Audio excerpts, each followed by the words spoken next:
Honestly, it's as simple as that. I don't know what to do with my hands.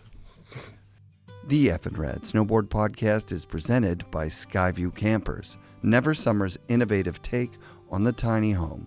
Designed and built in beautiful Colorado, check out skyviewcampers.com. Wired Snowboards builds quality snowboards by hand 10 minutes away from my house. Visit wiredsnowboards.com and order one today. Fixed bindings are easy to adjust, long-lasting, high-performance bindings built to have less impact on the environment. Check out fixedbindingco.com. Rip Curl outerwear is designed to search further in the snow, offering strength, durability, and all-around performance. Rip Curl outerwear's got you covered. New Greens, 100% organic, vibrant green juice. Buy yourself some at newgreens.com and use code FNRad at checkout for 20% off. The Boardroom Snowboard Shop, best selection, best prices, Vancouver's premier snowboard shop. The Boardroom ships to anywhere in North America, so go to boardroomshop.com or visit their stores in Vancouver and North Van. Support also comes from Mount Seymour, Grouse Mountain, Cypress Mountain, the Pro Standard GoPro accessories, and our friends at 1910. You can use code FNRad at checkout for 20% off at 1910.com. The Havens, a center for transformational learning located on beautiful Gabriola Island. Plan a visit at haven.ca and use code FNRad at checkout to save 10% off their Come Alive program. TJ Schneider was a pro snowboarder for 12 years, the longest running pro of the original Capita team. His style caught the attention of tastemakers of his era because he rips, or I should say he ripped. TJ quit snowboarding suddenly and disappeared off the radar, basically never to be seen on snow again. Not to worry, TJ landed on his feet and now runs The Shop in Vancouver, a specialty denim and leather clothing spot that attracts customers from all over. On the day we recorded, a guy from Seattle drove all the way up to buy a leather jacket. Here's a story that pulls back the curtain a little on the mysterious enigma that is TJ Schneider. I think I did a little bit with MacDog, then I did like Love Hate, and then maybe like Whiteout. Yeah. And Dwayne and I filmed a little combined part. Basically, I just brought along Dwayne to anything that I was doing. Rad. But that video part, I remember like Jason was talking a lot about having like more creative control over who we were as snowboarders. And I remember when that video part came out, I was just like, this doesn't represent me in any way as who I am as a snowboarder. It was, I mean, I don't know if I did an interview about this before, but it was like, I remember saying to people around me, like, that was a representation of what somebody else thought my snowboarding was. Yeah. And that's what created the Snowboard Realms. Was after, I think either the year after, the next year, we did the first Capita movie, which, you know, even though my name's not on it anywhere, but I was like heavily involved in what that video turned out to be. And we didn't want to make like a snowboarding movie or your snowboard porn film. We wanted to make like a film that was like more about who we were as people in snowboarding. Sick. And after doing that, I was like, I don't want to film with anybody ever again. Like it just, there was no interest. I was really turned off by it when I filmed with MacDog. Just the way that everybody saw snowboarding and how the way they treated it, it just really turned me off. And that really solidified it, doing our own project and being like, oh, I just want to have like the control over what I'm doing and who I present to the world, I guess. I've never thought about it before. It's what a great coincidence that I saw those two parts and I was like, hey, wait a minute. Yeah. Because I've also been playing with an idea. It's not my idea, but like Mouse and a few other people, Kevin Kinnear, have mentioned like a snowboard media archive, a digital one, because there are boxes and boxes of like film all over the place that you're not going to be able to play them anymore. Yeah. Like if you've got VHS tapes at your house right now, you know, like, fuck, I'm not sure if the VCR is going to work. Yeah. Well, if you've got fucking reel-to-reel shit, It's once it's gone, and it's beautiful archival footage of all the shit. My point being, once we started playing with the idea of putting all that stuff digitally online, one of the first things that I thought would be awesome would be to have an interactive space where kids could go and take archival footage and build a perfect Noah Selaznick build their own edits. Build their own edits Build of these a bear people. for snowboarding. Build a bear for snowboard videos. You go back and you take all this, because, you know, some of the shit that was done during your era, you know, okay, some of the things that you were doing have evolved into this X Games real snow, you know, like crazy spots, weird urban settings. But a lot from that era has not been matched as far as like airs, how big they were, like the features that were built in, you know, in service of video parts. It was probably a lot. I think back then it was a lot more dangerous. Yes. Just in this, if you look at like the jumps, like the geometry of the jumps were pretty fucking sketchy back then. Totally. You know, I think Jeff built a jump at Norquay that shattered like Hardingham's pelvis. You know what I mean? Yes. And there's some incredible shots out of that. But it just, we weren't educated enough to like know what to do to make things safe. Some of the people that were building the things, their incentive was like, let's get a great shot, or let's get it never been done. It was like I specifically think of that jump that Patterson built. I didn't hit that one. I wasn't around for that, but it was like built for like a background aesthetic. And guys were, you know, 50 feet off the ground into like your traditional knuckle, you know? And so if you came up short, you were fucked. But That's yeah, scary. jumps were built more for like a visual aesthetic, not necessarily the safety element of it, you know, which probably changed around like 2008 or 2007, 2008. But that wasn't the norm for a really long time. So this is, as I'm driving here and I'm watching these parts, I noticed this thing that has been a recurring theme in the show, which is that you don't have control over your life when you're a pro snowboarder. You're not just doing everything that you want to do, right?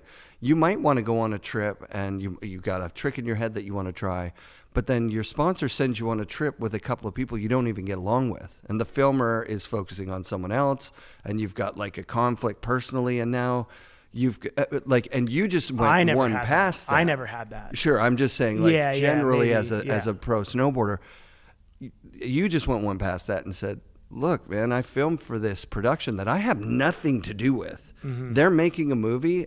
They're putting me in there, you know, partially because my sponsors are paying to make the movie, partially because I shot with these guys, partially because the shots are fucking awesome.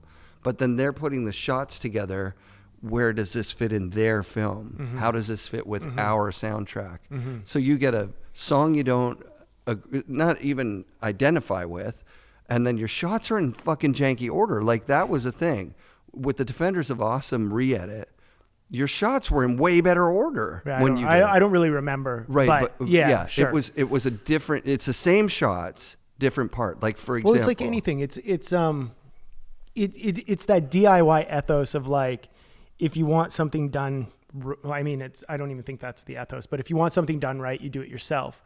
And I think that, and it's something I learned along with this, it's like you can't expect other people to care about your shit as much as you care about it. There you go. And so there's a small, or just a little bit more attention to detail that you'll put in than somebody else. Because again, they're putting it together as a representation of what they think your snowboarding is, and you're putting it together as what you think or what you want your stuff to look like. Totally. And that's completely, you know, it's funny because a guy like Jason Brown was so ahead of his time, and he was talking about that in 2002, 2003, and the Snowboard Realms started in 2006, 2007. And that shit didn't catch on until what seems like now, you know, like it really, years later. No one really did what you did. For years, no people one were really like, did you what you can't did. do this. You can't, this doesn't work. This doesn't make sense. And honestly, that's like one of the reasons why I kind of left snowboarding so abruptly. Like there was a few reasons, but there was a lot of people that I really respected that kind of just consistently told me that what I was doing wasn't acceptable or wasn't allowed. Wow. And it kind of just like, I was just kind of like, oh, well, you know, I respect you, but you guys don't like what I do at all. Even though, cause it's just a little bit different than sort of what the norm was. And it just kind of jaded the whole thing. When I look at those Capita days, the early Capita days, and there was a Capita documentary. Makes you guys look like the Beatles during Let It Be. Yeah, or like the everyone's 15 got minutes, long hair. 15 minutes and like 15 years and 15 minutes. Exactly, or like that. facial hair and just like cool as fuck and like breaking new ground with like a combination of artistic. You have to remember where Jason was as a snowboarder at that time. And I mean, everybody that Jason really brought onto that team, or at least that he expressed to me, he was like, okay, so let's bring it back to like 2002, 2003. There was a very definite style or sort of like a schema of what a pro snowboarder was supposed to be. And the very popular image was JP Solberg. Fucking awesome dude, great snowboarder. But everybody wanted to have that kind of carbon copy of JP Solberg. And Jason really seemed to look at outside of that and was like, I want individuals. He's like, I don't want a carbon copy of this person. I don't want my carbon copy of this person. I don't want to rebuild the Forum 8 because I need to have my Peter line and I need to have my V-lay and I want to have my Duffy. You know, he was like, I want to build a team based off individuals who are themselves. And I remember one day he said to me, he was like, I wanted you on this team because you snowboard like you. There's nobody else in the world that snowboards like you. And so those early days were just like fueled by this like acceptance of we could be ourselves. Like we could really just be who we were. Because Tyler was Tyler. There was nobody else like Tyler. There's people that came along that are sort of like Tyler now, but at that time there was no Tylers. There was no me's, I guess. There was no, it was Tyler, myself, and Seth and Jason. You know, there was the four of us. And it was just kind of fueled by that, like we can just be who we want to be and do what we want to do. And we don't have to really follow any rules. And I look back at those days and I just really wish that I could have seen Jason's vision for what it was, because even I had to push back on it because we were getting so much pressure from other sponsors to be a part of the big videos and be a part of the big magazines and run ads in Transworld and all these other places. And Jason was like, no, let's be in control of our media. Let's be in control of what our company is. Let's not give that control to other people. And he had those stickers that were like complete creative control and that sort of stuff. And it's like, God, I wish I could go back to a couple meetings and be like, I know what you're saying. It was just too far. He saw what was coming, but he was just too far advanced that we couldn't see it. We couldn't get there. And we had so much pressure from other people and we were just pulled in different directions, you know? Well, it's kind of a theme for you, especially like the Snowboard Realms is so fucking early in streaming content. Like what resolution were you uploading in? Like 720p or something? I have no idea. Yeah. No, I mean at the start it was fucking cell phone footage. Like cuz I started it. So yeah, Oakley had given me like a Nokia camera or something like that. They were doing like a small web series with people. And so a lot of it was filmed on just that or a VX2000, Yeah, VX2000. The Sony with the I had the VX2000. Such a rad which camera. I bought in like 2003 to film with Love Hate. It's a sick camera. Yeah, it was awesome. I filmed with one of those. God, best footage ever. My mom still has it, which is cool. You still have a VX? Yeah, my mom has it. Oh my God. I remember when I moved I'd around like sometime, I I dropped off like one of those Century Optics, like 0.3 fisheyes at Value Village. No, I wonder you did not. I wonder who got that. A death lens It's like, at yeah, Value like the holy Village. grail of lenses. And I just was like, it was in a pink fanny pack and I just threw it at the fucking Value Village. I would be remiss not to thank you publicly that you offered to me the Snowboard Realms Yeah. YouTube Yep. account. And you gave me the passwords and signed it over to me for years. I didn't even use it. Didn't touch it. I just didn't know how to do it. I didn't know what I was doing. And it was meant to go back to you. Yeah. Like it just, Well, that because was the thing. around I COVID, we started doing videos again. Yeah. Because I mean, that's the shit that I did with snowboarding, and it's sort of the same thing that I do now with the shop. Is and like it's make a lot fun of as videos. fuck. Yeah. I can see you having fun doing it. It's dope. You know, the Snowboard Realms just really kept me engaged, and it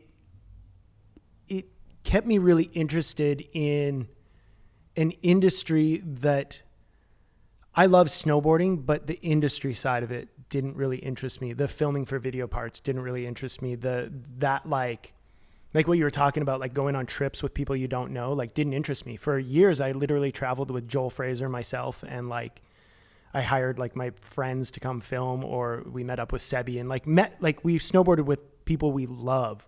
And that was, thankfully, like the Snowboard Realms allowed that. Like we were getting enough views and I was still winning contests and shit like that. So it's like, you can't, for the amount of money I was getting paid, like people couldn't ask very much from me. Yeah, you know, it was like, yeah. if they're like, you know, you need to really go win the X Games, I'd be like, well, you know, those guys are getting paid 200 times what I get paid. So fuck off, you know, like, Right. yeah. Right. But I mean, I had those offers in the early days, and like I chose to stay with the brands I did because, you know, I thought that it was something different, like just a more of a punk rock ethos, I guess.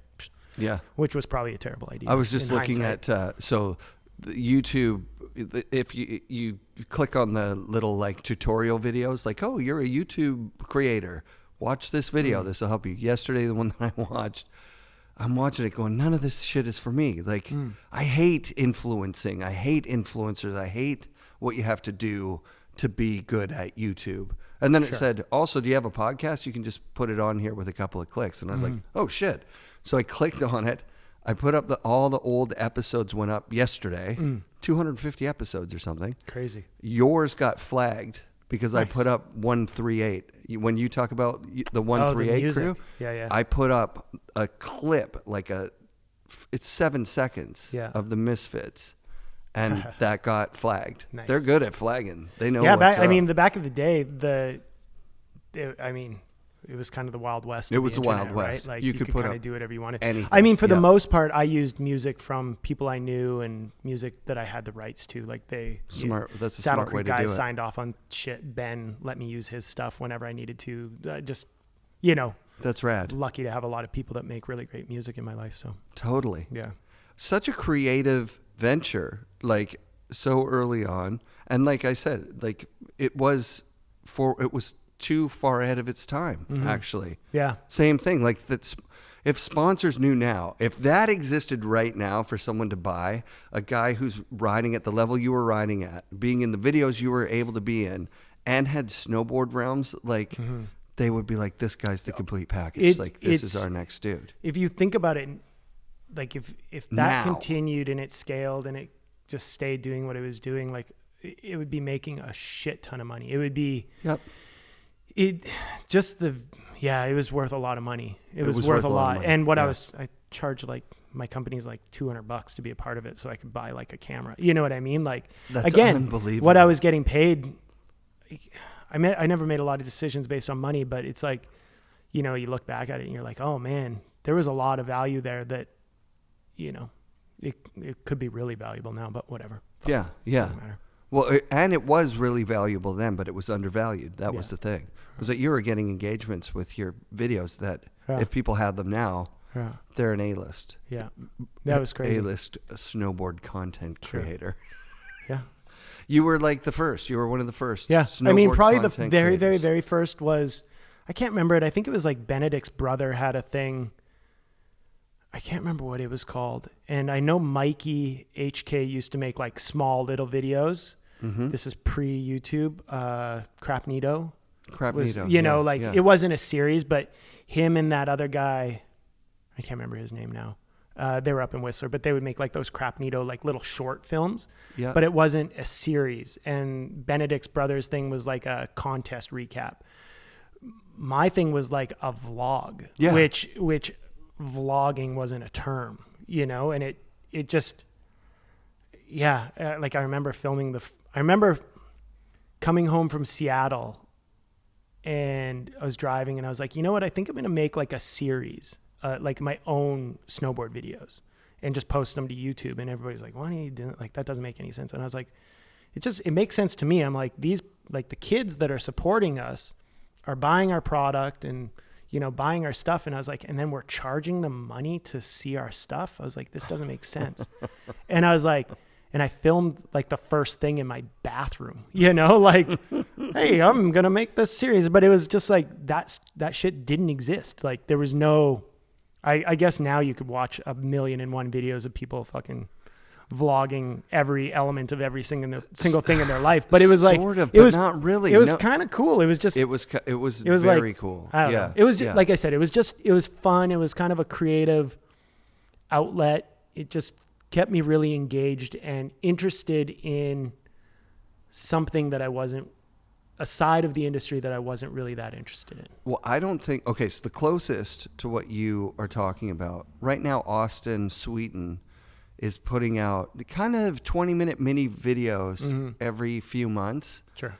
And one of them was just raw footage, no songs, no nothing, just like this day. And then everybody's hitting the, you know, like kind of chronological order footage from phones and filmers, which was really refreshing.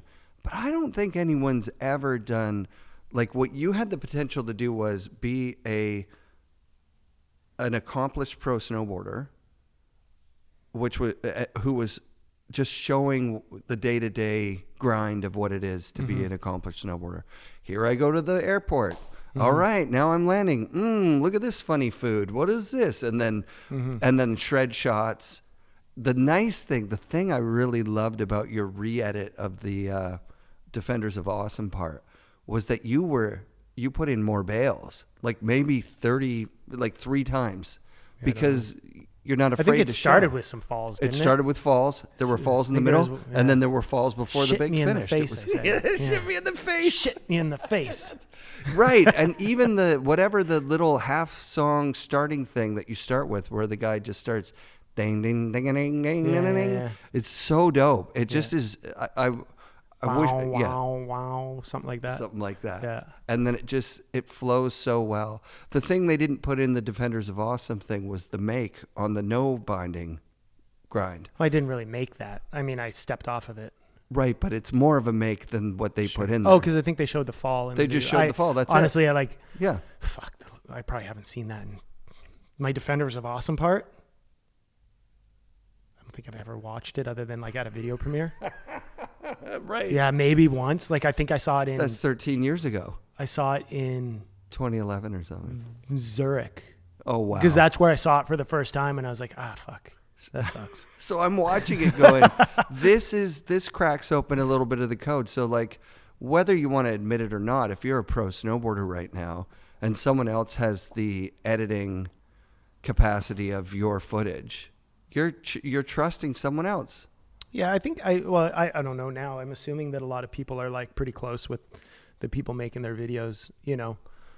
Defenders of Awesome, I think like what's his name? Kale was really close to Dangler, and the closer you are to the filmer, like, you know, the different part you're going to get, because it's just they have more invested interest, and not even invested interest, but it just, if you have a closer relation to somebody, they're going to spend more time and more thought and more everything into it, right? Yeah. I watched it with a local skateboard production on the North Shore. The kid who was doing all the cinematography, his brother always had the anchor part because it's his brother. Yeah, exactly. Who else are you going to put there? Yeah. Even though there were other people in it that were better. It's not. I think the one thing I really liked about the Snowboard Realms, and now if I was to go back and like, there has been a couple of episodes that I've watched or repost to my Instagram or just stories or stuff like that. But there's a few episodes which remind me of like when I was really young, I used to make videos, and through the 90s, like when I met Scott Shaw and Dwayne and those guys, like I used to make these really long videos, which I remember Scott hated. Like Scott was like, oh, you're putting too much of this footage of us like hanging out and too much of this like kind of like B throwaway, B run, whatever footage. I don't know what you'd call it. But over 2020 Christmas or 2019 Christmas, I was in Red Deer and I found all those tapes, and I watched the original like We Are 138 video and the original like KBR Cock Blood Russian video. And, you know, I love the Cock Blood Russian video because it was just like all our best shots.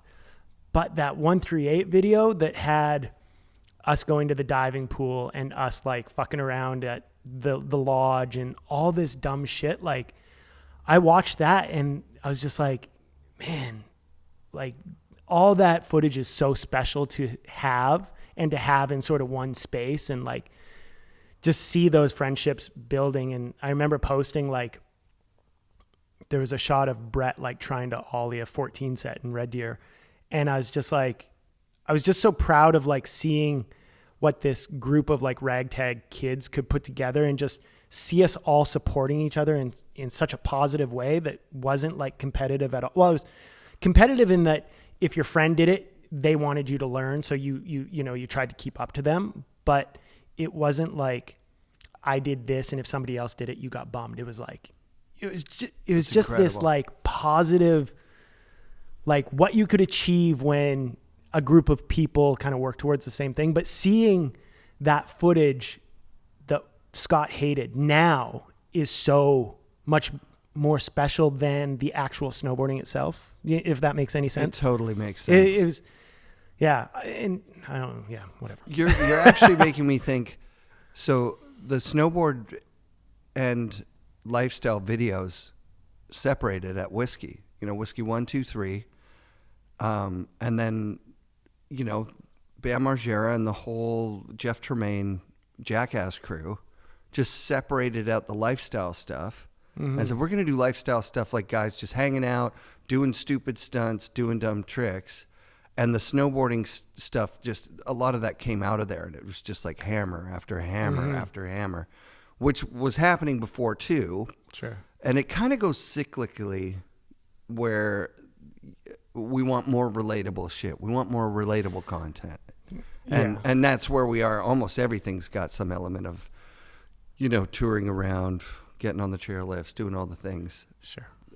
Now. Well, because snowboarding's so crazy now that most people can't do what any of these motherfuckers are doing. So. Yeah. And also, in my opinion, the industry now doesn't have the gatekeeping. You're not trying to get into the Mac Dog movie. If you're on the North Face, you're in a North Face project. Probably, yeah. If you're on Arc'teryx, they're going to put out an Arc'teryx featurette on you.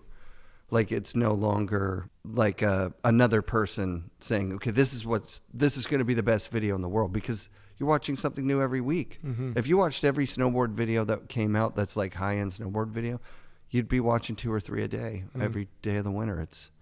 I catch a couple on YouTube. I don't watch a lot of snowboarding. I mean, I watch like the Instagram clips and stuff like that. Sure. The ones that catch your attention. What kind of thing would get your attention? Did you see the big backflip at Brighton? That was just a couple of days ago. Just Seth Hewitt filmed it, and it's just a perfect big backflip. I don't think he grabs or anything. What did I see so lately? Good. I don't know. You see, we can't even talk about the things that we see because I see a lot of like crazy rail tricks. I saw something about like the top. I see the bomb hole every once in a while. Mm-hmm. I catch some of their shit. Yeah. It just like comes on what is it? YouTube. Yeah. But Instagram clips come up and I'm just like, oh wow, that's crazy. And then I scroll on. So keeping in the theme of you were 10 years ahead, 20 years ahead, like some of the shit that you're filming back in the day, your style on the steel, like your like handrails and just like cool, funky spots. Were you following someone else that was doing that, or was that just something that you were picking up on and like, okay, this could look good, I don't know. I mean,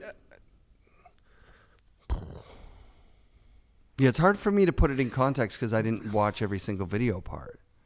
Like I think in the early times of like hitting handrail stuff, for me, I mean, I'm only guessing. I think that I was hitting some of the bigger handrails like kind of towards the start, and maybe like some of the spinning stuff on and off, like just doing bigger things.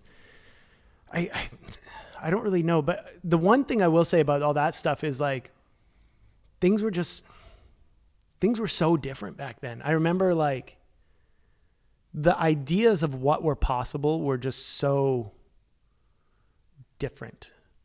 I remember sitting at like parties, like we used like Huck dolls. You remember Huck dolls? I do. And like, I remember being at a party and somebody had like a Jason Brown Huck doll, and this is probably like 1999, 98. And I remember thinking like, cause I was an off the toes spinner guy. Yep.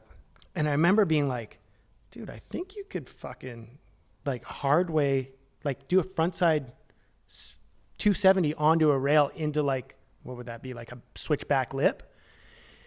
And I remember like taking the Huck doll and showing Dwayne, I was like, look, you could probably like come from far enough over, go down, and like you could land with your momentum going down the rail. Like I was like, I think you could do that. And I remember Dwayne being like, nope, it's not possible. You know what I mean? Yeah. But that's what it was. Like, we were like video games like SSX Tricky came out and they were doing like double cork 10s or whatever. And we were just like, imagine if you could do that for real. Right. Where now it's like kids have been watching that for 20 fucking years. And they're seeing it and they're like, oh yeah, it is actually possible to do a quad cab 2600 or whatever, you know, because the video game showed me that the rotation actually works. Like you're not gyrating in the wrong direction halfway through it. Like it actually works. Where, I mean, also I guess the whole airbag evolution and that sort of stuff. Like that helps. If we tried stuff, we were trying stuff onto snow. So it's just so different. But I mean, to go back to your question is like, where did I get style from? I don't know. I don't think I had good style. I don't think I had like, I mean, it's just so different to like, it's so weird to think about the past with snowboarding because I have to imagine it's probably the same for everybody else. Like not comparing myself to Jamie Lynn or not comparing myself to anybody of the icons of style, right? But if you were to ask Jamie, I could imagine Jamie just goes, that's just how I snowboarded. If you ask, you know, I'm trying to think of like somebody who had epic style, like Ranquit, you know, the early buttering stuff. It's just like, that's just how Ranquit snowboarded. It wasn't, we weren't of the era of like, we weren't in the era of like thinking about, I mean, at least I never thought about developing my style. It wasn't, I remember the first time somebody actually, my friend Brett was filming us, and it was like one of the first days we were filming for Love Hate. And I think I did like a backlip pretzel and like a front board pretzel out on this little handrail with no snow around it. And I remember Brett was talking about like the style of like hands and like, you know what I mean? Like he was talking about like, as a skateboarder, he was like, you know, you don't want your hands to come way up here. You want your hands to stay down here or something like that. Yeah. And that was something that we'd never really thought about.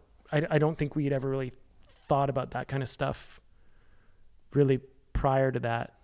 And then it just, I mean, by that time we were so solidified in like our style of how we snowboarded that it wasn't even,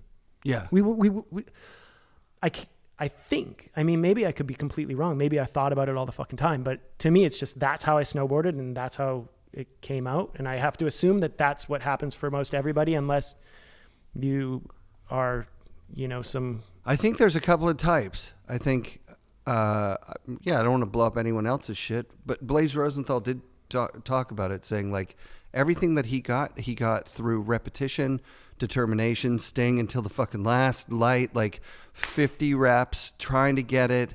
Ooh, that one looked dumb. Ooh, that one looked dumb. I'm trying to get my hands where they're supposed to be. Like there are little tricks, like you just said about the lower hands, right? Like if you're throwing a method to throw your trailing hand back up over your head is a completely different shot than your hand anywhere else in the shot. And I've definitely thought about it because I have bad style. So that's the thing. If you have good style, then you're not going to think about it because that's just the way you ride. If you think about like the era of when we started shooting photos and stuff like that, you just kind of had to assume that you got it. I mean, maybe you would look at the video and be like, okay, that shot looks good. But when it came to photos, you weren't looking at a digital camera. So you couldn't like review the photo until, Patterson or whoever developed the photo. So there wasn't like that. I remember Joel would call it chimping, like there was no chimping. You didn't take the photo and immediately look at what you got. Chimping, right? Because everybody around like, ooh, it was ooh, like ooh.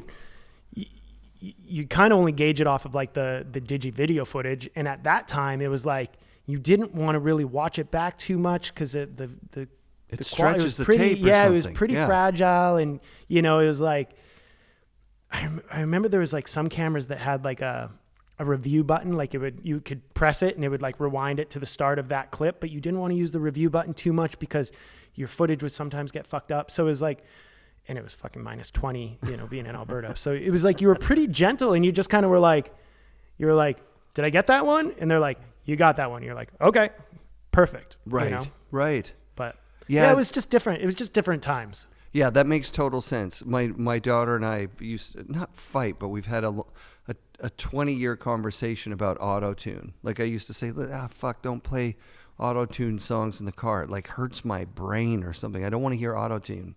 It just sucks. And then you should auto-tune your fucking podcast. Auto-tune. Probably bro.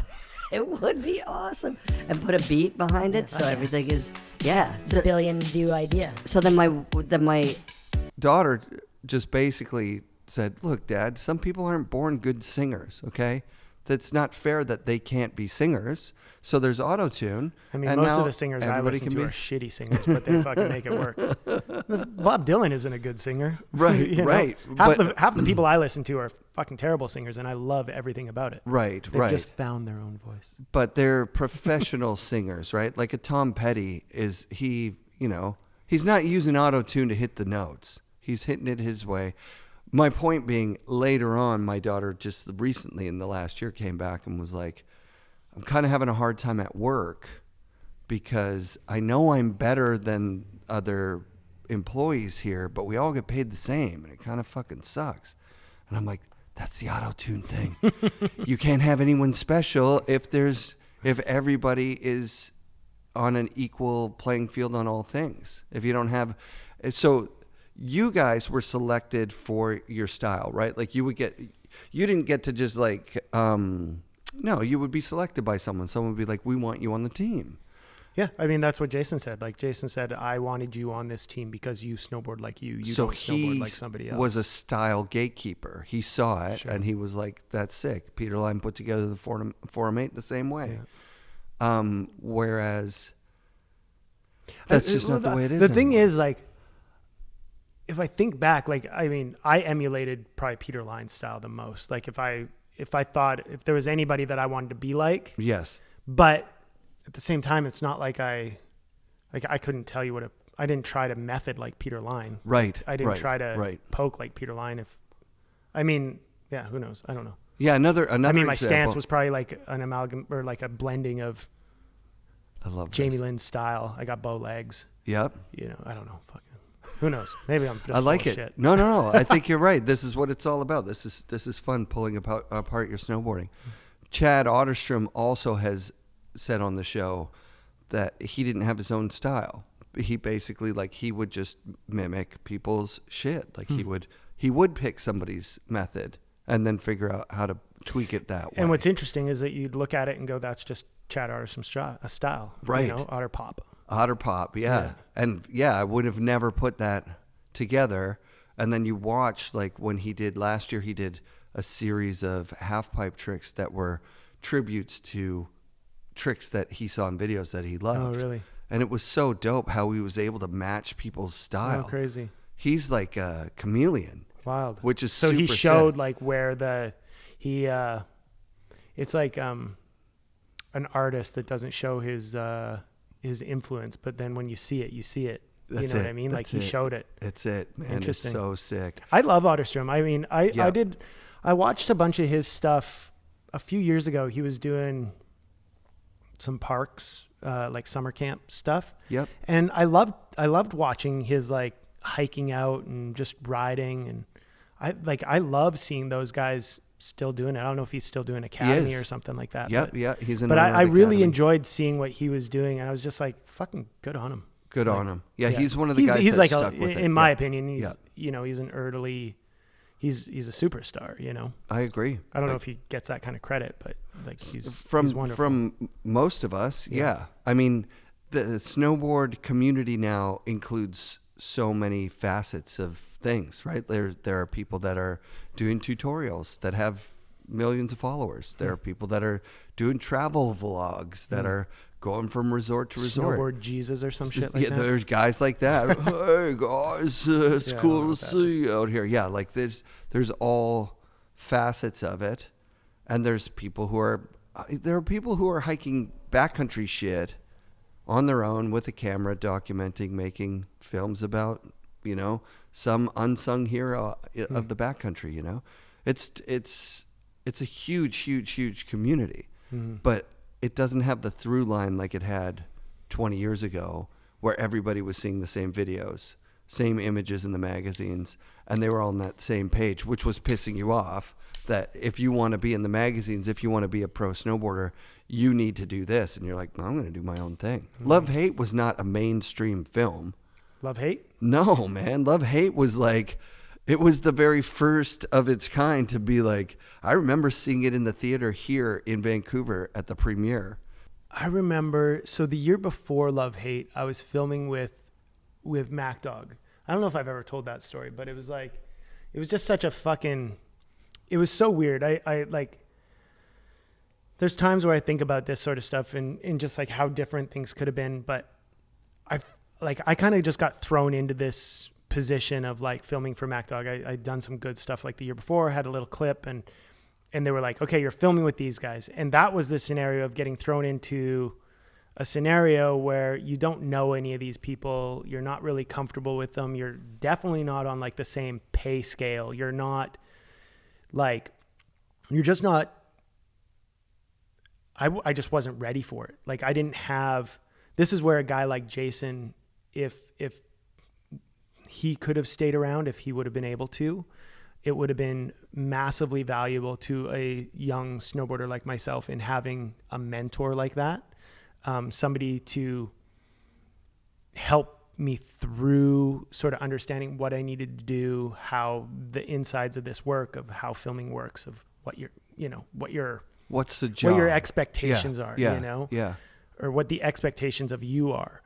And when I filmed with them, it was a real mind fuck. Like the dynamic was so different. Coming from the way I snowboarded, snowboarding was like an escape from life, and it was about spending time with my friends and us pushing each other. And a lot of times we did the same tricks because we were working on things and learning things at the same time. And it was just such a, like I said before, sort of that, it was amazing to see what could come out of like a group of people really working together.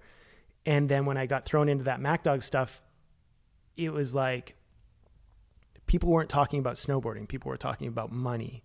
People weren't like, it seemed like they weren't excited about you trying things. They just really wanted you to just get the shot, get it done, be done, like move on. It was just such a different dynamic. And going from Mac Dog, which at the time was still full 16 millimeter film, and I think a few shots that I had, like that season filming with Mac Dog, I actually borrowed a camera from Kearns and was like, I'm going to take a camera and I'm going to go to Calgary and film with my friends. Oh, wow. So there was a handful of shots where I Smart. borrowed a VX1000 and we went to Calgary and we filmed a bunch of shots that didn't make the movie, that don't live anywhere.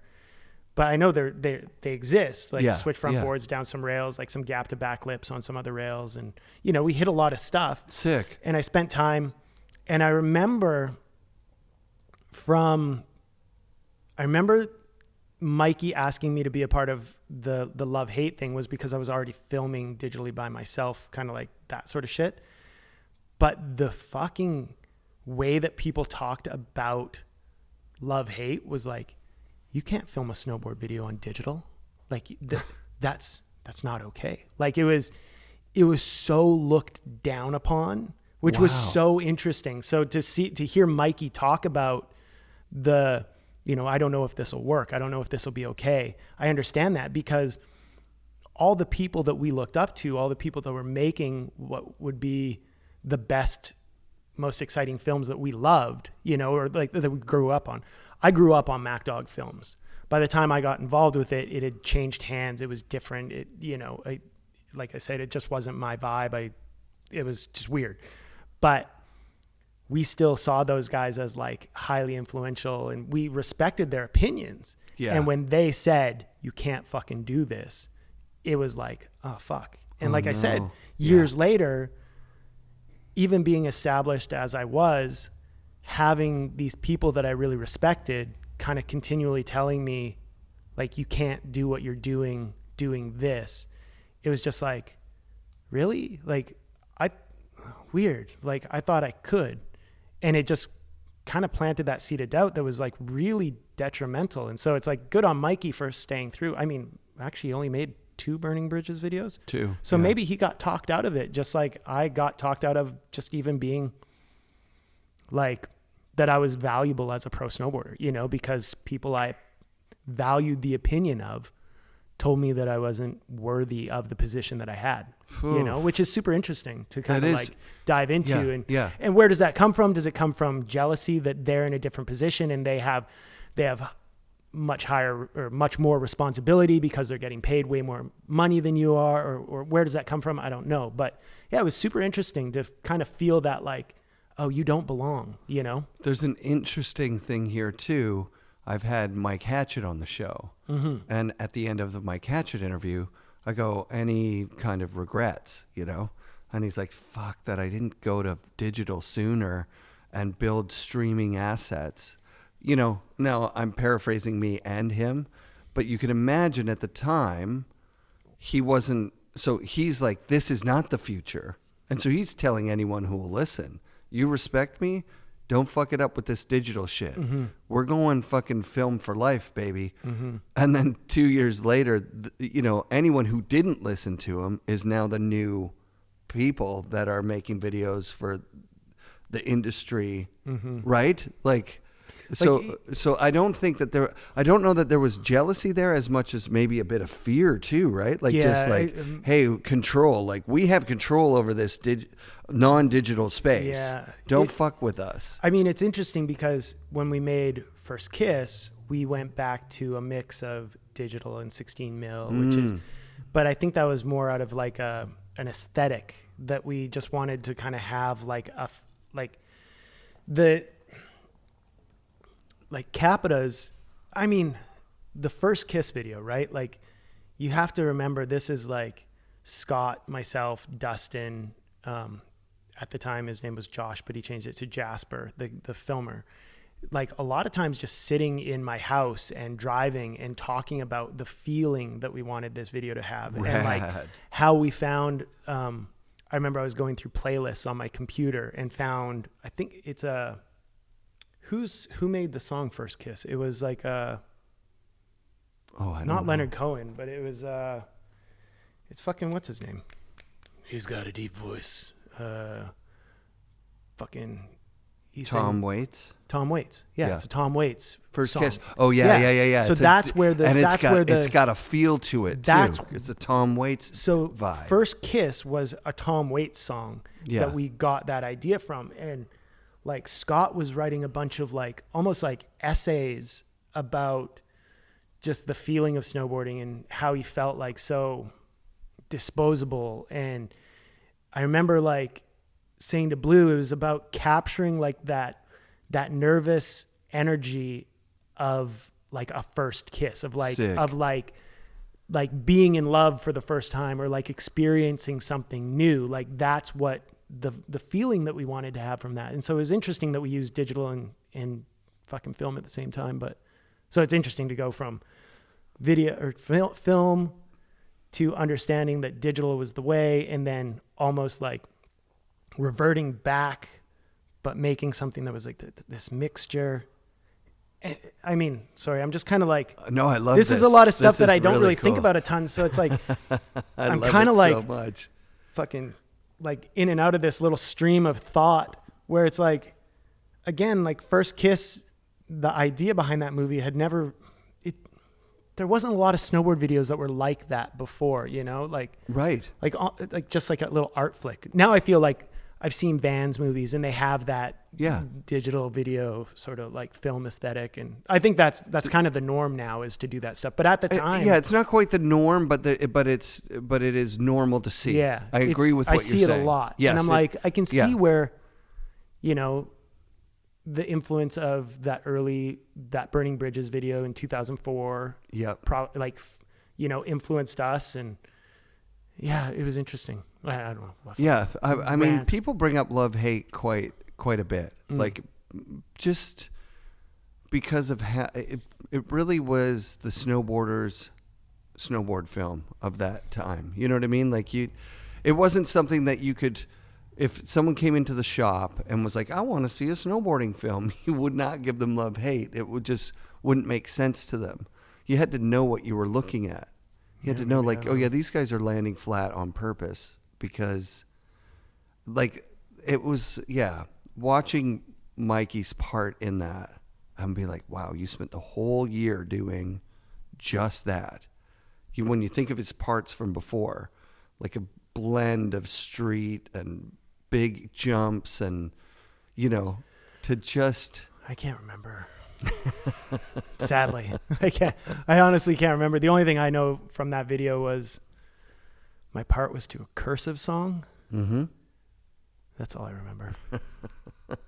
It's cool that you got to work on it, that you were invited to join in on that project. Yeah. Like, I really like Mikey. He's one of those guys where I've had a lot of really great conversations with him. And it's like, it's funny going back to sort of like the thinking of, I told you, like, a lot of people made you feel not worthy of being in the position you're in.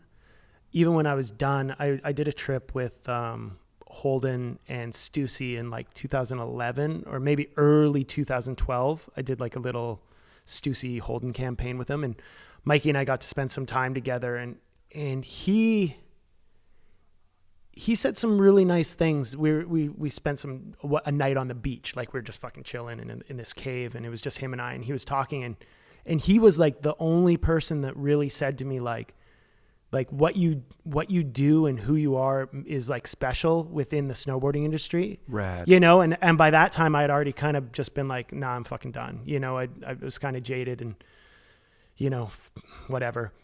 But I like this, the place that Mikey has in like my soul of like just appreciation for who he is and what he's done and all the opportunities he's given to people is, I love him. He's the real deal. He's such an incredible dude. He's the real deal. I met him the first year I did the show at Russell Winfield's place, and he was just playing music with Russ.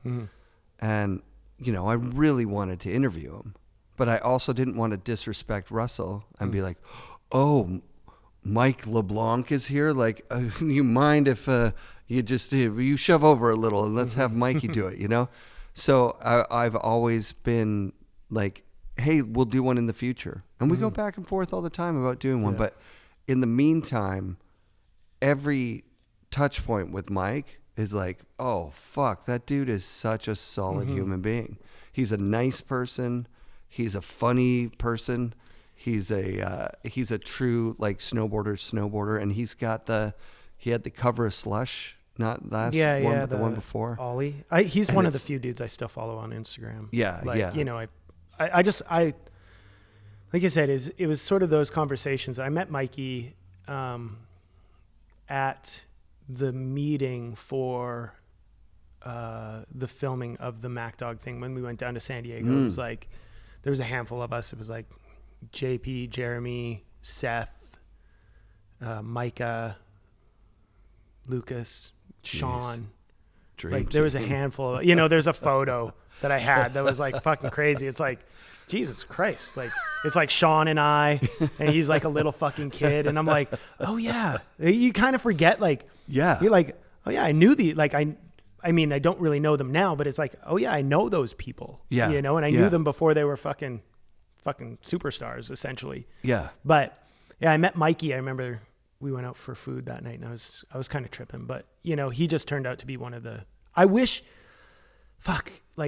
just wish I got to spend more time with him. I feel like what I see from him now is him mentoring so many of these guys. Like, totally. I think it's Schubert or Spencer Sherbert or something like that. Yep. Yeah. Like he seems to be spending time with these kids that are on the come up or just find themselves in a position of spotlight, and he's lived it, and he can kind of guide them and help them through. I see like him with Rav and a lot of these guys that That's I think the story I'm telling myself too. Yeah. I think that was the thing that for me, I mean, I think that was something that Capita was really lacking. We didn't have those early days. We had Blue, but Blue wasn't around as like Blue actually gave me the worst advice that fucking fucked with my brain. The worst. Like the first day I became pro, you know? And it's like, but that was the difference. Like we needed. What was the advice? You got to tell me the advice.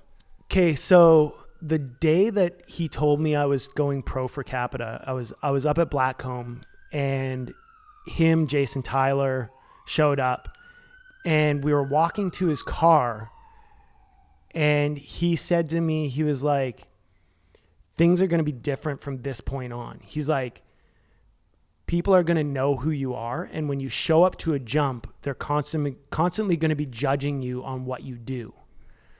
And he's like, you're no longer just a snowboarder. You're now TJ Schneider, pro snowboarder. So if you show up at something and you don't do something that is like to the level of what you're supposed to be, people will shit on you.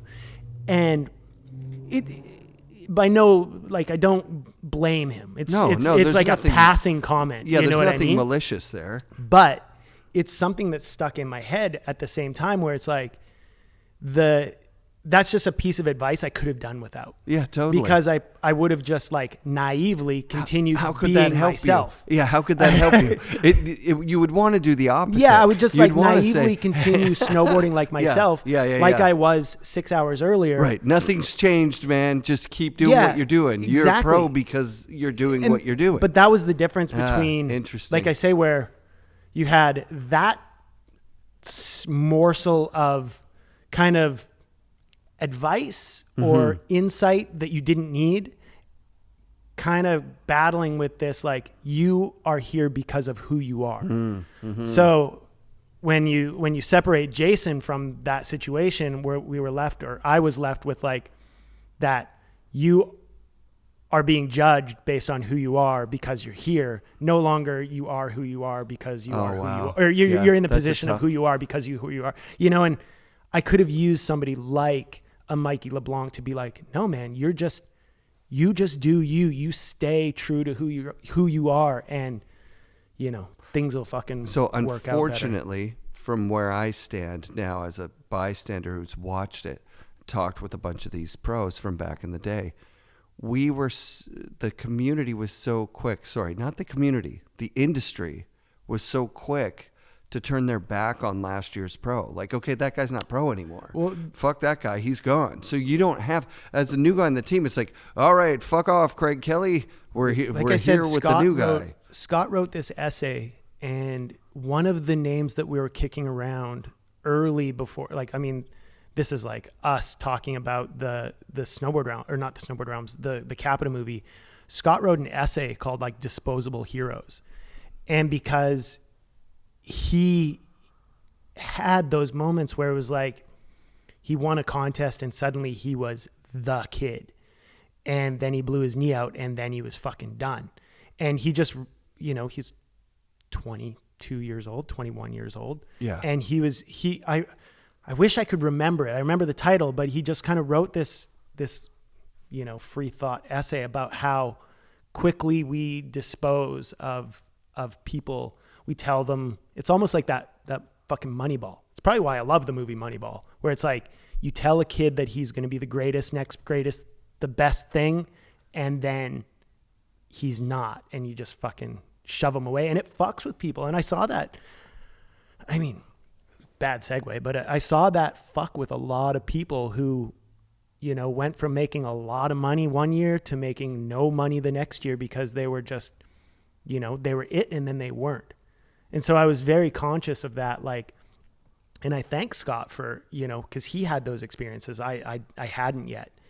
And it was interesting to see, you know, that happen to so many people. So I constantly had like the thought of like, okay, I can't just be this one, you know, I can't just be a snowboarder. I have to kind of diversify and learn a bunch of other different things. And that's why I got into doing graphics and tried to make myself like a little bit more a part of the company. And I thought I made myself a lot more a part of the companies than I did, you know, because at the time when it came time to be a part of the company, it was like, oh, there's no space for you here. And I was like, oh fuck. So maybe I should have just, you know, taken those big contracts and made more money in 1 year than I did my entire career. And maybe I should have, you know, maybe if I would have done that, I would have had a mentor like Jake Burton, or maybe I would have had a mentor like Peter Line or somebody like that, you know, that could have Jason been like Ford. You go to Solomon and you're working yeah, with Jason. you know what I mean? Like, right.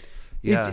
I mean, all in hindsight, and it's, you know, hindsight's 2020, but it's just like, it makes you think like maybe things would have been so much different. Maybe, you know, I just wish so much that I could have seen what Jason was talking about at those times and could have backed him up and, you know, brought him, like, kind of rounded his edges a little bit to what we were saying, but understood more of what he was saying, so that I just think that things would have been fucking incredible. Yeah, because could have been really incredible. Same for him, I would imagine. I can't speak for him, but I can imagine the idea that he kind of needed someone on his team at Capita saying like, okay, these do sound crazy. Like, I agree, but they're not crazy. Yeah. If you think to the future, what if the future is like this? What if the future is people are dying for authenticity? You have to remember though, like, this is 2002. Yeah. There was no streaming. Like, I remember Jason had the Pigeonhole and stuff like that, but there wasn't streaming platforms. There wasn't, like, you couldn't really watch, you know. Yeah, we didn't know video. what the future was at all. You couldn't do any of that stuff, but photographers were still fighting with like, do I switch to digital? Yeah, I remember that too. Right? Like, I used to sticker Dano's slides and stuff like that. And same thing, like that fucked with a lot of things too, because you had every kid buy a digital camera and you know, they started giving photos away, which fucks up shit. And I learned that really early. It was like, I know I did a lot of writing for magazines, and I was just like, oh, don't worry about it. And people were like, no, get your fucking 20 cents a word, because if you set that precedent, right, now the next person doesn't get their 20 cents a word. And the person who has the job that is to shoot the photos, and my job is to shoot a $1,500 spread, you know, and I spend $1,000 to do it. Now the kid is doing it for free, and I'm out of the job. You know, that's just learning about supporting. So I just had a guy on. His name is Tyler Nickel. He was a park guy or something. Yeah, wasn't he? Park builder. Correct. Yeah, you know Tyler, or you know of Tyler, because he built the 2010. I know his name. Yeah, he built the 2010 Super Pipe at Cypress, and he was a builder at Seymour during the heyday of amazing stuff at Seymour. Who he is. Yeah. Well, I put a clip up last week or 2 weeks ago of him saying, you know, the real issue is money. Like, you get great builders at a place, but it's not a viable career because they're not getting paid a career. Yeah. And then so many people have reached out and been like, it's the fucking same for every category. Yeah. Think about this. I've never been a fan of Ski Patrol. I haven't ever used them. You know what I mean? Like, had I had a neck injury and then they fucking stabilized me and hellied me out, I'd probably be in a different situation. But here I am 30 years into snowboarding out west, and I finally realized, oh shit, a Ski Patrol is a doctor on the snow that's ready and willing to treat a broken neck, a head that's cracked open, broken bones, in the field. He's an emergency room doctor. He or she are an emergency room doctor in the field that are getting paid like a child's wage because they like to ski or snowboard. Yeah. It's fucked that if you like to do the thing, the industry's just like, hey, you know what? We'll pay you minimum wage and also you get to do the thing. I've probably said this a million times to people, and sadly, whatever. I think that I don't know how to say this. Okay, so what you're saying is that you get to do the thing. So there's like this manipulation that happens within the snowboard industry that you should be, you are appreciative of the opportunity you have, but you should be appreciative of the opportunity you have. And there's a lot of people who, this is hard to say because I feel like I'm almost throwing people under the bus, but it's not intentional that way. But I'll say that there's a line that is said within the snowboarding industry, and I'm sure it's like photography industry, whatever, where it's like your family. And when your family, you do it because you love it. You not because you're supposed to get paid. You know what I mean? You're like, totally. I'm going to tell you your family, and we're going to tell you this business is family, and you're family to us, and you're part of this, and you're really a true part of something. And for young kids, it's like, that's a huge thing. Like, you want to feel like you're a part of something. You want to be connected to something more than just through a paycheck. And in my instance, because I was a part of something, because it was a family, because it was something that was so much, or seemed to be so much bigger than snowboarding, it seemed so important to us, and we thought it was more important to other people, that we said no to these life-changing opportunities that were financially, better. Huge. Yeah. Way better. Yeah. And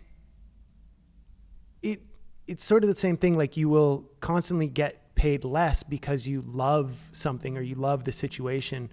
But the only thing is, when the time comes that you think that the thing that you are a huge part of, to stay a part of it, suddenly vanishes. Oh. And you realize, oh, fuck. I've just spent 20 years as a ski patrol getting paid $8 an hour, saving people's lives.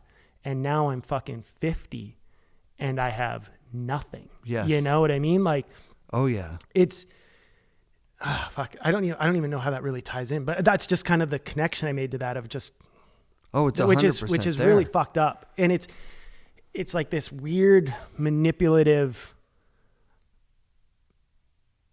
I don't know. It's just, maybe it's people know that that's maybe they don't know it's manipulative. Maybe they really think that they are saying something. But in my experience, it's like that sort of like line of, you're a part of something because you enjoy it, or because you're a part of something because we love you and you're a part of our family is typically like a sign of, well, we wish we could pay you more, but we're just going to make you feel like family so that you are happy, like, living at the poverty level or whatever. Yeah, that's it. Yeah. My friend and I joked about having a restaurant where it says, we treat you like family. There is one in Vancouver where it says, we treat you like family. And that would be, you sit down and then the server comes and goes, what the fuck are you doing sitting there? Get in the back and start helping fucking your family, asshole. We're all in this together making no money whatsoever. Yeah. We're treating you like family. Like, what the fuck are you doing sitting down? Yeah. Like, family isn't treating you very nicely a lot of the time. Yeah, I mean, and it's like, I've said this a million times that I've made very few decisions in my life based on money, but it's like, the hindsight of like, oh, fuck. Like, oh, maybe I fell for some sort of manipulative tactics that kind of made me feel a lot more important than I was, one of the problems with what you're describing to me, having spoken to Jason Brown, who basically did what you did, right? From what I understand, did Jason do the podcast? No, he wants to, kind of. It's a lot for him. It was sure. a lot. It was a lot. Leaving the way that he left, being iced out the way he was iced out. Leaving is like, it makes it sound like it was his choice, right?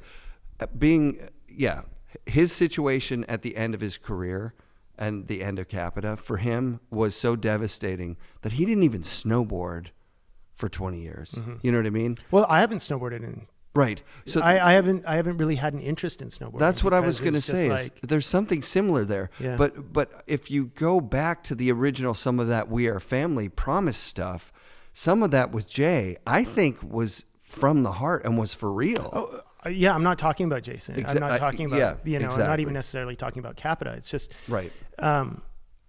But yeah, and again, I don't think that, like you said before, it's like a lot of these things aren't malicious, and I don't think that they're intended to be malicious, but you look at it and, it's like circumstantial evidence of like, wow, maybe maybe some of you guys weren't really being as truthful as I think you were. And like, it's yes. like, I know, I've had conversations with other snowboard friends of mine, and it's like, people are like, like maybe, like I say, maybe I didn't deserve the position I was in for as long as I was. Maybe, maybe I didn't deserve any of it, but there must have been a reason that I had a pro model boot, a pro model glove, a pro model helmet, and a pro model goggle and outerwear, and, a snowboard with my name on it and everything except bindings, Yeah. There must have been a reason. And if it wasn't making money, I wouldn't have had a boot for 10 years, Right. So it hurts me to hear you say there was a that. lot of, there was It's- people yeah. making a lot of money, or there was money being made. Right. And fuck, man, it's a bad segue. I remember, early days of riding for sessions. Again, same thing. I got offered a fucking ridiculous contract from a company. They wanted me to be their like number one clothing guy. And they were like, we want you. This is early days. Like I had literally just won the team challenge type shit. And I was getting paid $200 a month, something like that. Yeah. From sessions. And, I was like, give me this much, 3-year contract, more money than I made my entire snowboard career from all my sponsors combined. And Yeah. they were like, okay. And I said no, because when I was 14 years old, Yeah. I might have talked about this in my fucking first podcast. I made a video for sessions, and I never sent it because I was too nervous to get denied by them. Right. And I flash forward, a year or two. I can't remember the timeline, but I was talking to my former team manager, and we were talking about, I'm actually like getting nervous. I feel like I'm fucking like, that company's not around anymore. I'm like nervous. I'm like, shit, should I be telling this?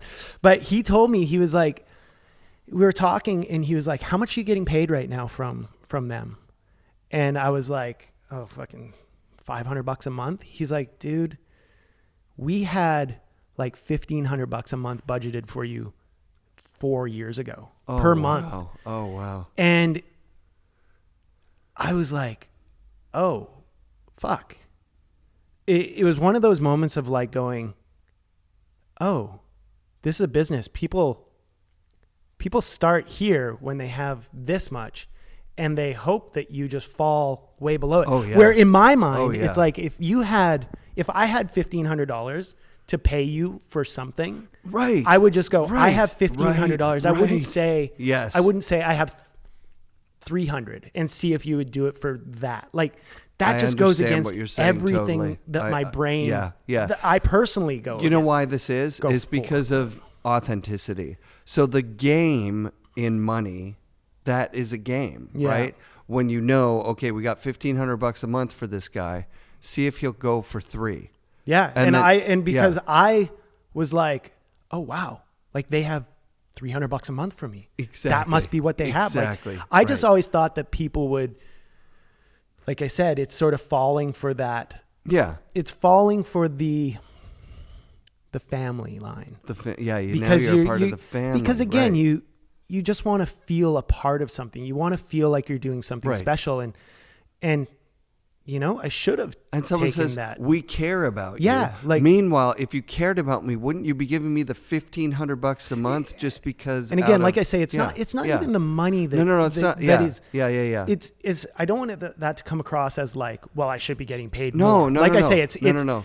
maybe I don't deserve any of it, but somebody was making enough money to have that in the budget for me Yeah. years ago. So now the budget would be more, and I'm still getting paid less than I should have been getting paid 5 years ago. Totally, It's kind of like, totally. and again, you have all these little bits and things that kind of fall into your head, and then suddenly you're like, oh fuck. And then like for me, I don't know if we talked about this, but it was like the real catalyst to me quitting snowboarding was when I quit sessions. I'd had enough of sort of the brand chasing the ideas that other people were having success with. And I told Joel this, so it's like, I'm not talking shit. Like, this is what I said to him. He was just like, you know, we have this much money. And I was just like, I don't want to ride for this company anymore because you're chasing what's cool. You're no longer Sessions. You're Sessions that wants to be Burton Analog or whatever. Like, I don't want to be a Totally. part of a company that is chasing what they think they need to be doing. I just want people who are secure and comfortable in who they are. And I ended up saying to myself, I was like, I'm not gonna worry about it. Something will come up. And a couple of days later, just magically, Bond put out a press release. Oh, yeah. And it was like, you know, a lot of people, I know a lot of people hate like carbon credits and all that kind of stuff now. Like, everybody's like, oh, fuck the government for doing carbon credit. I was paying, the Snowboard Realms were fully carbon neutral through 2006 through 2012. Holy fuck, really? I worked with the David Suzuki Foundation. Like, now I know like POW and like Keep Our Winters and stuff like that. Like, I was doing that shit.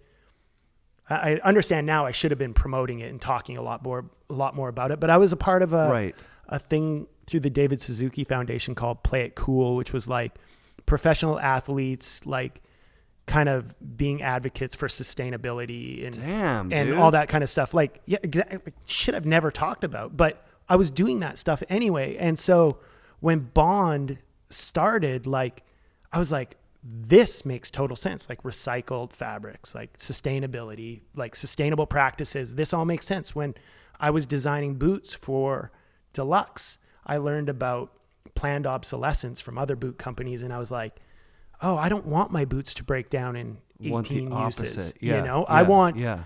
And I still have people that send me messages of my boots they're using like 10 years later, 12 years later. And I'm just like, perfect. Like, I wanted the things that we were making, very similar to what we do now, is like about long term. I want things to last and people to appreciate what they have. But that company, Bond, for a long time they owed me money, and I was just kind of like, hey guys, you owe me money. You owe me quite a bit of money. And it went from like 10,000 to 15,000 to 18,000 to 25,000 to, you know, a fucking chunk of change. Yeah. And I was like, guys, you owe me like fucking 60 grand US. It's like, you owe me a lot of fucking money. Holy shit. And you know, I have a mortgage and I have bills, and I don't get paid a lot of money from every company that I ride for. I get paid a little bit. So it's important that you get that other little bit. Totally. And then I remember that motherfucker called me and he was like, hey man, I got great news. And I was like, oh, you're going to pay me. And he was like, oh, no. I got another job. I got a job with fucking some other brand. And I was like, I don't give a fuck. I was like, where's my fucking money? And he's like, oh yeah, you're not getting that. Oh. He's like, yeah, the company's done. And I was just like, that was that moment of like, I was just like, wow, you said to my face 100 times, don't worry about it. We're going to pay you. Don't worry. You're fine. Your family. You're fine. Your family. Like, this is what we do. Like, it's okay. Oof. And then he was just like, oh yeah. That's fucking done. And I was just like, fuck you. I saw him at the last trade show I went to, and I remember they had a boxing thing. And I said to him, I was talking to somebody and he was talking about the Snowboard Realms. I was kind of done snowboarding and he was like, you know, at least you can say you were the first, like yada, yada, yada, all this other shit. And he walked up and I was like, if I'd known there was a boxing thing going on, I would have signed us up and I would have beat the shit out of you. Like I just would have fucking mauled him. I was so angry. And it just completely turned me off of snowboarding. Yes, it just completely turned me off of snowboarding. That's what Ethan just sent me. So I've been keeping in touch with E-Stone this season. Fuck. He split from the bomb hole. He's doing his own thing. Mm-hmm. And so I keep in touch with him. I told him I was coming down here. I'm like, did you ever shoot with TJ? He's like, fucking dude rode for Tech9, bro. Mm-hmm. Like the whole like bandana over your face. Yeah. I was at I don't know if we talked about this too. Doesn't matter. I was at a contest in Breckenridge, late 99, early 2000. I don't know what year it was. Early, whatever. I was still riding for LibTech. So fucking long time ago. I was riding for LibTech and Tech9. And I remember LibTech put out like a press release and was like, TJ might fucking win this thing. Nice. Like, they were like, holy fuck. It was the first contest that Danny won, like the Triple Crown that started his whole thing. Yeah. But during my first run, I fucking ate shit so hard. I was fucking doing like a big air to fakie into a Hawken flip. And I fucking left too early and I cased lip with my back. And I was in so much pain that I put the fucking bandana over my face. And we used to snowboard in Alberta with bandanas over our face. And I remember E-Stone was like, not E-Stone. What was the other guy? It was Ethan and I'm blanking. The other guy from Tech9. Oh, I don't remember. I don't know the other. Oh, I'm blanking on his name. Sorry. And he was like, that shit's fucking hard, man, or some shit like that. And I was just like, I'm just trying to make it so people can't see me grimace. But then it was like everybody started wearing that shit over their face. But whatever. Yeah, I mean, it's not like we invented it, but it was like, he was like, that's the first time I've seen somebody wear the Tech9 bandana like over their face. And then I think like Represent or one of those movies came out. Nah, fuck. Whatever. That's fun. I'm not going to try to even take credit for that, but yeah. No, and then fucking Sean started doing that shit. Yeah, and nobody ever did it again because Sean did it. That was it. Then it was his thing. Yeah, it was his thing. Because like him in a video game had that. You know what I mean? Like it became like a Sean. Yeah, totally. Yeah, that was his thing. I think he still does the fucking bandana over his face. I think so. Yeah, probably. Which is a great thing if you're like doing that kind of shit in the air. That's me. I should have a bandana for the tongue out. Yeah. Yeah, if you didn't have that problem, then you didn't need it. But that's so funny.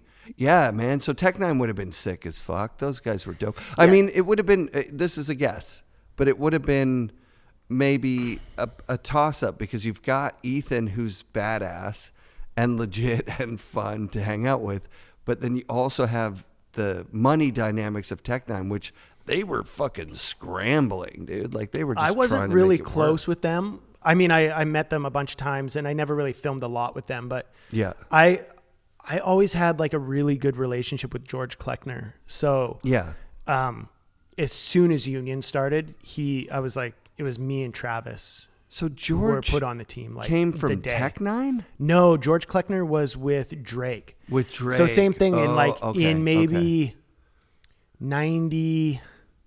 I don't know what year Drake started. 97, 98. I sent a video to Drake. Early days. They were badass when they first came out. Yeah. And he responded really quite quickly and was like, it must have been 98, 99. And he was just like, again, it was probably just blowing smoke up my ass, but he was like, he's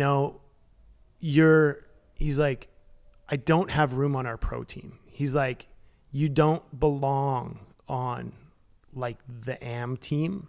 He's like, but I don't have room on the pro team. Right. So it's like, I can't do anything. Right. But as soon as Union started, I was in Breckenridge. I was at one of those Honda session contests that now is like the US Open. Yeah.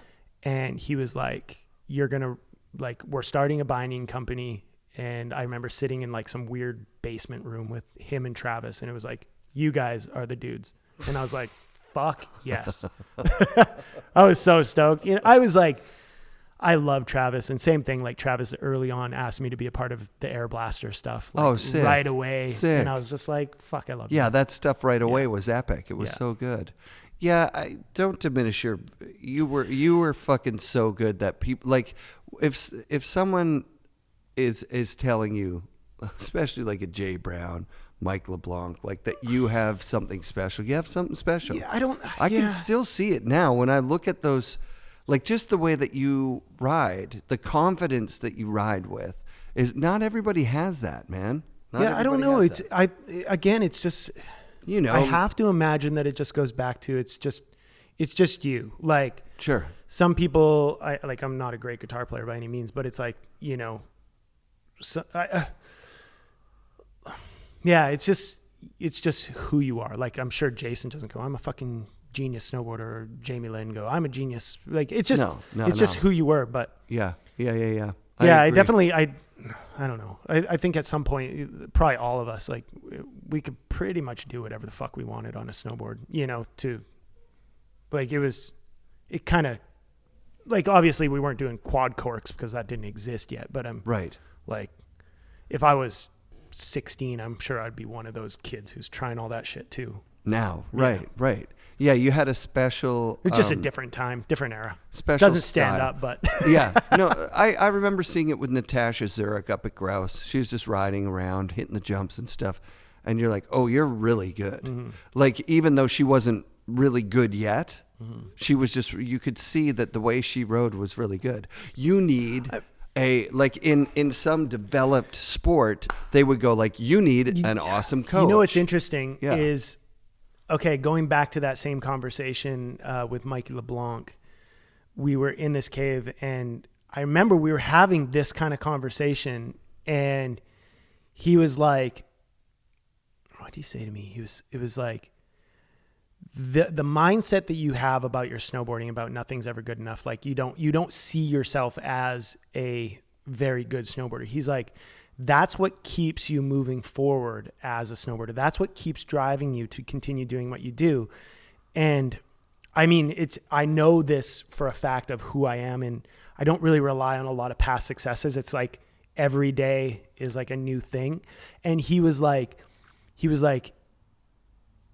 said something along the lines of like, it's everything you've done almost like no longer exists. You kind of constantly just try to redo different things. I can't remember exactly how he put it, but it was like, that's what keeps you driven as like a snowboarder or as a person. Like, you're going to do good things because you're constantly driven. You're never relying on like a past success, but that's probably fuels into why I don't really feel like, I don't feel like any of my snowboarding stuff stands up. I don't feel, oh my God, I don't feel like I was a good snowboarder. I don't, wow. I see Scott Shaw, and I know the influence that without him, I was watching, Patterson did a podcast, and Airtime. Yeah. And I was watching it, and, you know, he gave me a bunch of praise and stuff like that. But I remember he asked him, he was like, who's the most underrated snowboarder? And I was like, Scott Shaw.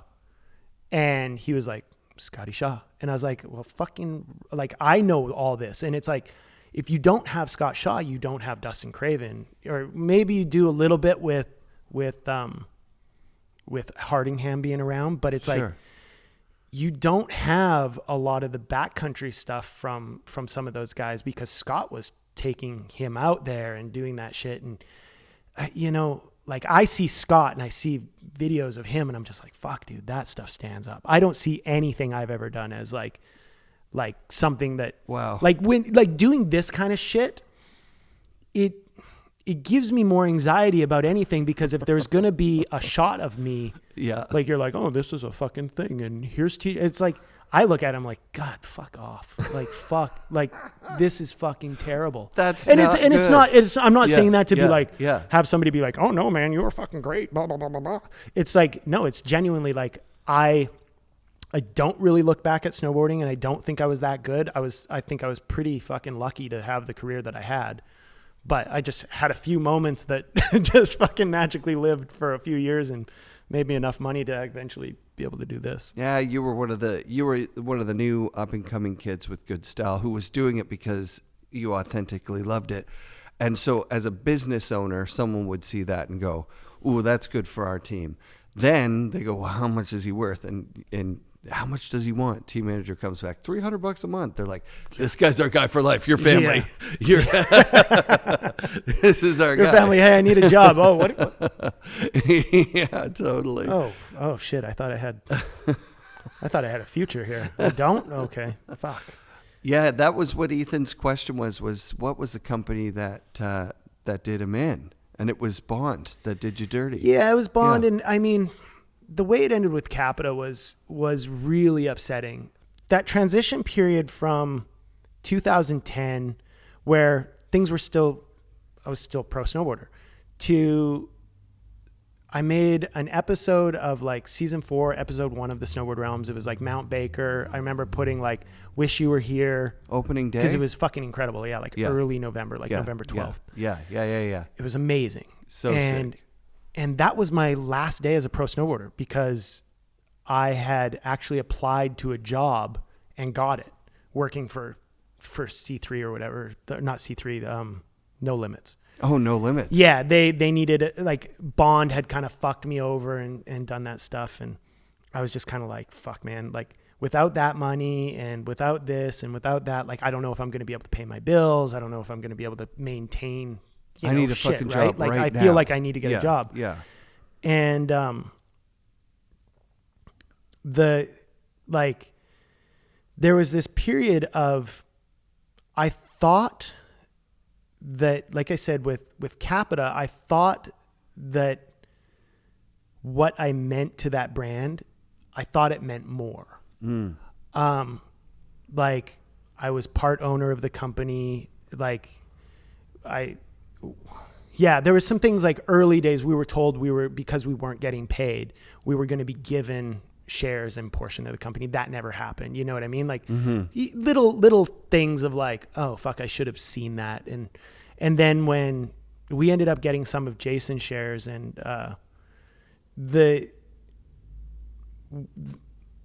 there was a day when I got called and got asked to buy my shares back. And I was just kind of like, it was under some false pretenses. Why I know that was because what I was told in this conversation wasn't what I was told in this conversation from a guy who had been called just before me. And the story changed. And I was like, that's interesting. Like what you're telling me, the reason why isn't what he just told me. You're using him as like this cover up, whatever. You know what I mean? False pretenses. And totally. For me, I really just said like, I was just kind of like, I get it. If you don't want me here, fine. Like, that's fine. Like my thing is like, kind of now it's been more like cut. If you don't want me, cool. And I remember talking to Kathy. So Kathy, things just really fell apart. I went from having all this freedom and like making pretty decent money to making nothing and having a 9-to-5 job like this, and ultimately having everything I thought I was building towards. Like I really truly believed that I would be a part of Capita for the rest of my life.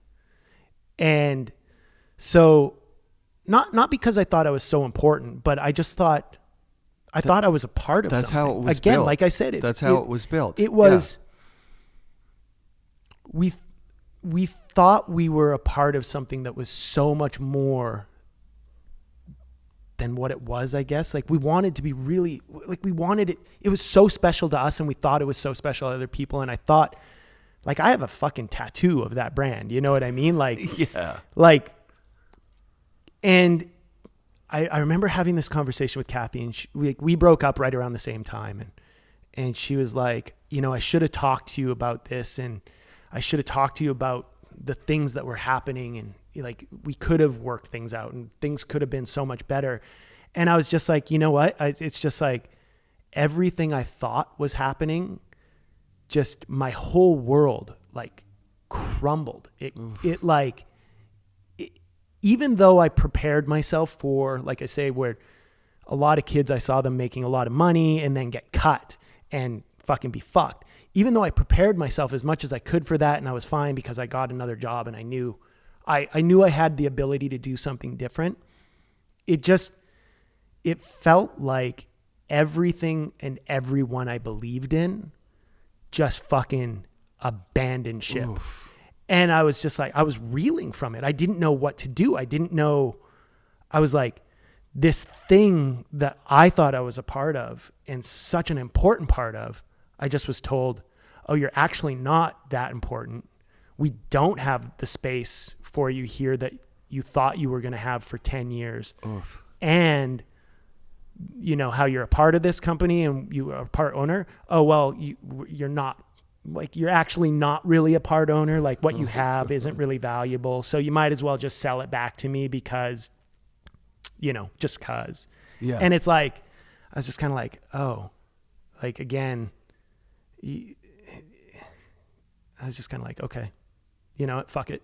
And that's why as soon as the idea of this kind of happened, I was just like, fuck it. I'm out, man.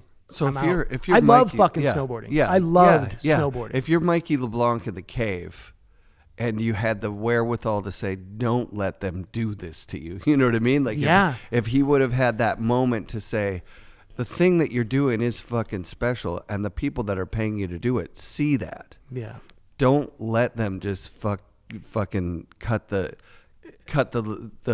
ties and let you go. Like, you know, fight for it. But it's really tough. It's different. What's really tough about it is that, I mean, I don't dwell too much on it, but there's times where people who are really close to me or are still within the industry are like, you got fucked. You, like, it just wasn't an honest transaction. And I mean, honestly, I told Blue this. We had like there's no bad blood really between Blue and I. I see him every once in a while. We went to a hockey game, you know, and we'll talk about snowboarding and I'll be like, what's happening? And we talk about business and, you know, we talk about some good things. And I do have a lot of love and I appreciate the opportunities, but there was just, like I said, in this conversation, I told him, I was like, you know, we haven't been friends for a long time. And it's just like the things you said to me and then the actions that happened were completely different. And it was just like, that's why at the point where I was just like, when it came time and you told me that I wasn't a part of this anymore, it was like, okay, I'm not a part of this. And then like, again, I think I started this whole thing with saying, like, if you look back at First Kiss, which again was such an important thing, like those conversations were like Blue and I being like, should we do this? Do you want to make the movie? I was like, no, but I have a guy who can make the movie. And I have the original drawings of like what the box design looked like. Sick. And like the name and a lot of that like art direction and feel, and fucking so much of that movie was filmed by my hands. Like my camera is 8 mil shots. And I remember I watched it not too long ago, not too long ago, when we're talking like 5 years ago. Sure. And it's like my name was written out of that movie completely. Wow. And does that matter? No. But 10, 12, 13 years post, I feel like there's that video has an important part in snowboarding. And I know that my name deserves to be on that film. I'm not credited as a secondary filmer. I'm not credited as, you know, any sort of like production-y, you know, any of that stuff that where your name should be. Yeah. And it just kind of it was just kind of like a blinking light of like, like it, like a proxy. I don't want to say it, but it's like, yeah, it's just like somebody else wrote their name into those spots where there should have been some other names. Yeah. You know, there should have been some other people. It's like a proxy for other things that happened in your career where you're like, if there's this concrete evidence of like, not only did I work on this movie, it's my fucking concept. I fucking my made design. music for Right, that movie. Like right. I played music in that movie and there's no credit. That's insane. There's like, fuck man. And again, my friends are like, you got fucked and it's not okay. Right. And it's like, But what do you and do you're about okay it? with Right, it. right. And it's like, well, yeah, what else am I going to do? What Am I can going I to do be about it? angry? Like, Yeah. am I going to be the guy that sues my fucking former snowboard? Like I Yeah. said, when I was told, fuck man, at the worst point in my life, at the hardest point in my life, I turned to those people, and to have them like to trust and believe in them, and to believe that they really truly have you the way that they say they do. And then when the rubber hits the road, I don't know what you want to say, you look around and there's nobody there. They're gone. You're like, oh fuck, I fell for it. Oh. And you're like, fuck me, I fucking fell for it.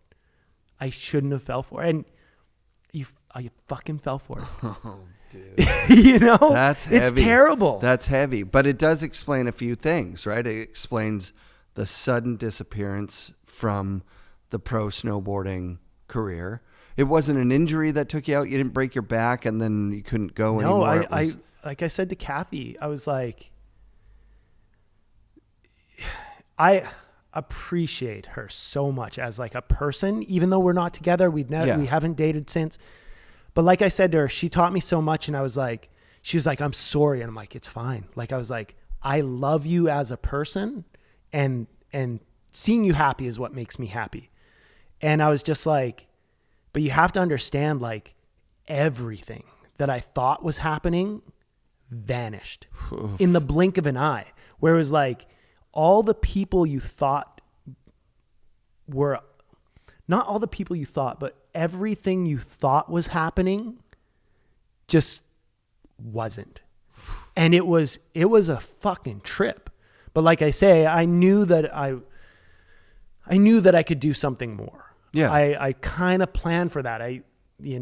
Making the realms and using all those little skills of like designing stuff have all translated into this of what I do now. Yeah.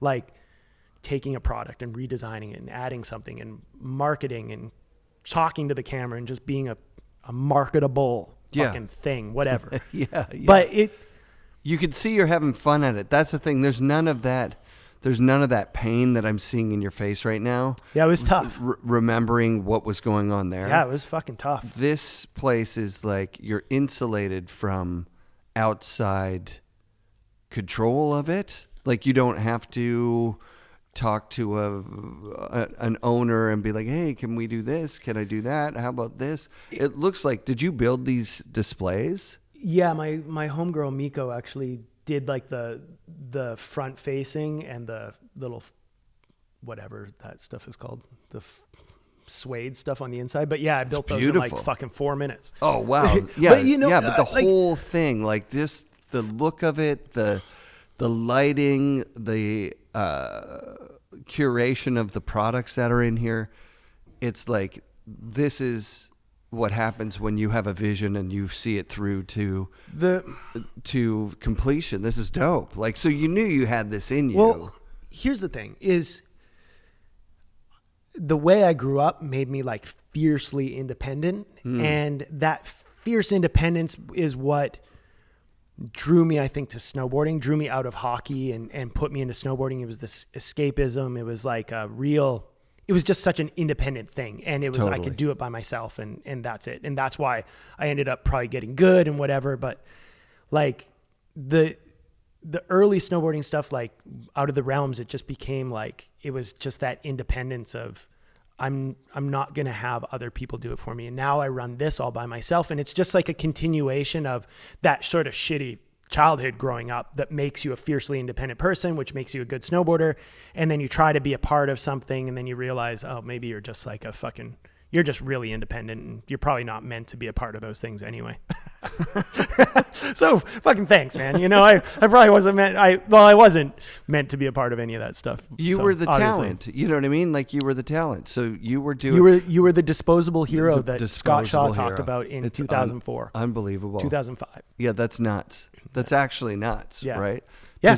I mean, you became the thing that exactly what all your friends were talking about. You're watching it going, okay, you know what? We're this generation of this. I wonder what's going to happen when it's our turn to be disposable. Right. You'd always just want to feel like you're a part of something that's so special. Well, especially when you are actually genuinely and authentically a part of something that's genuinely and authentically special. Mm-hmm. Like you go back and watch those early Capita, like how tight you guys were as a crew. Yeah. Fuck, man. I remember, that was gnarly. Like you guys at one point were all living and making art like in the same neighborhood. Again, it was, well, I wasn't. Tyler and Jason and some other guys were living together. I wasn't living there. Like they were all living But were in the same you place. In the community? Like would you drop by and I'd swing by splatter and paint on a canvas and hang out?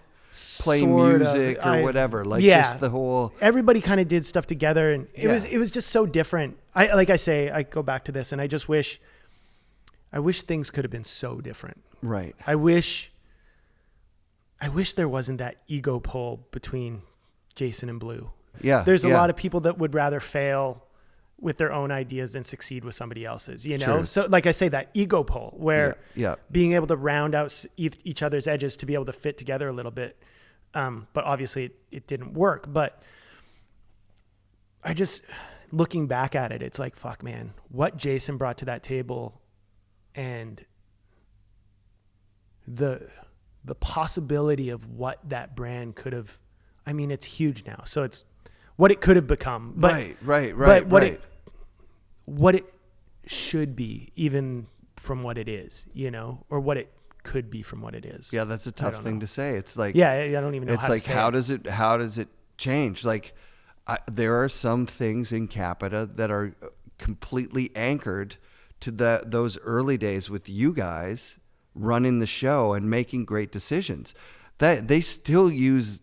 You know, those logos, they still use that imagery. They still use that some idea of everything, you know, the only constant is change, which was what the metaphor was. I think Rav did a board that used, so Jason always, like, the metaphor was meant to change constantly, right? It was like the only constant is change. That's whatever. And so the metaphor was supposed to change, and then it kind of fell into this one original sort of design. Totally. And on one of my boards, I used multiple different metaphors because it was like the only constant is change, kind of homage to Jason because he was gone at this point.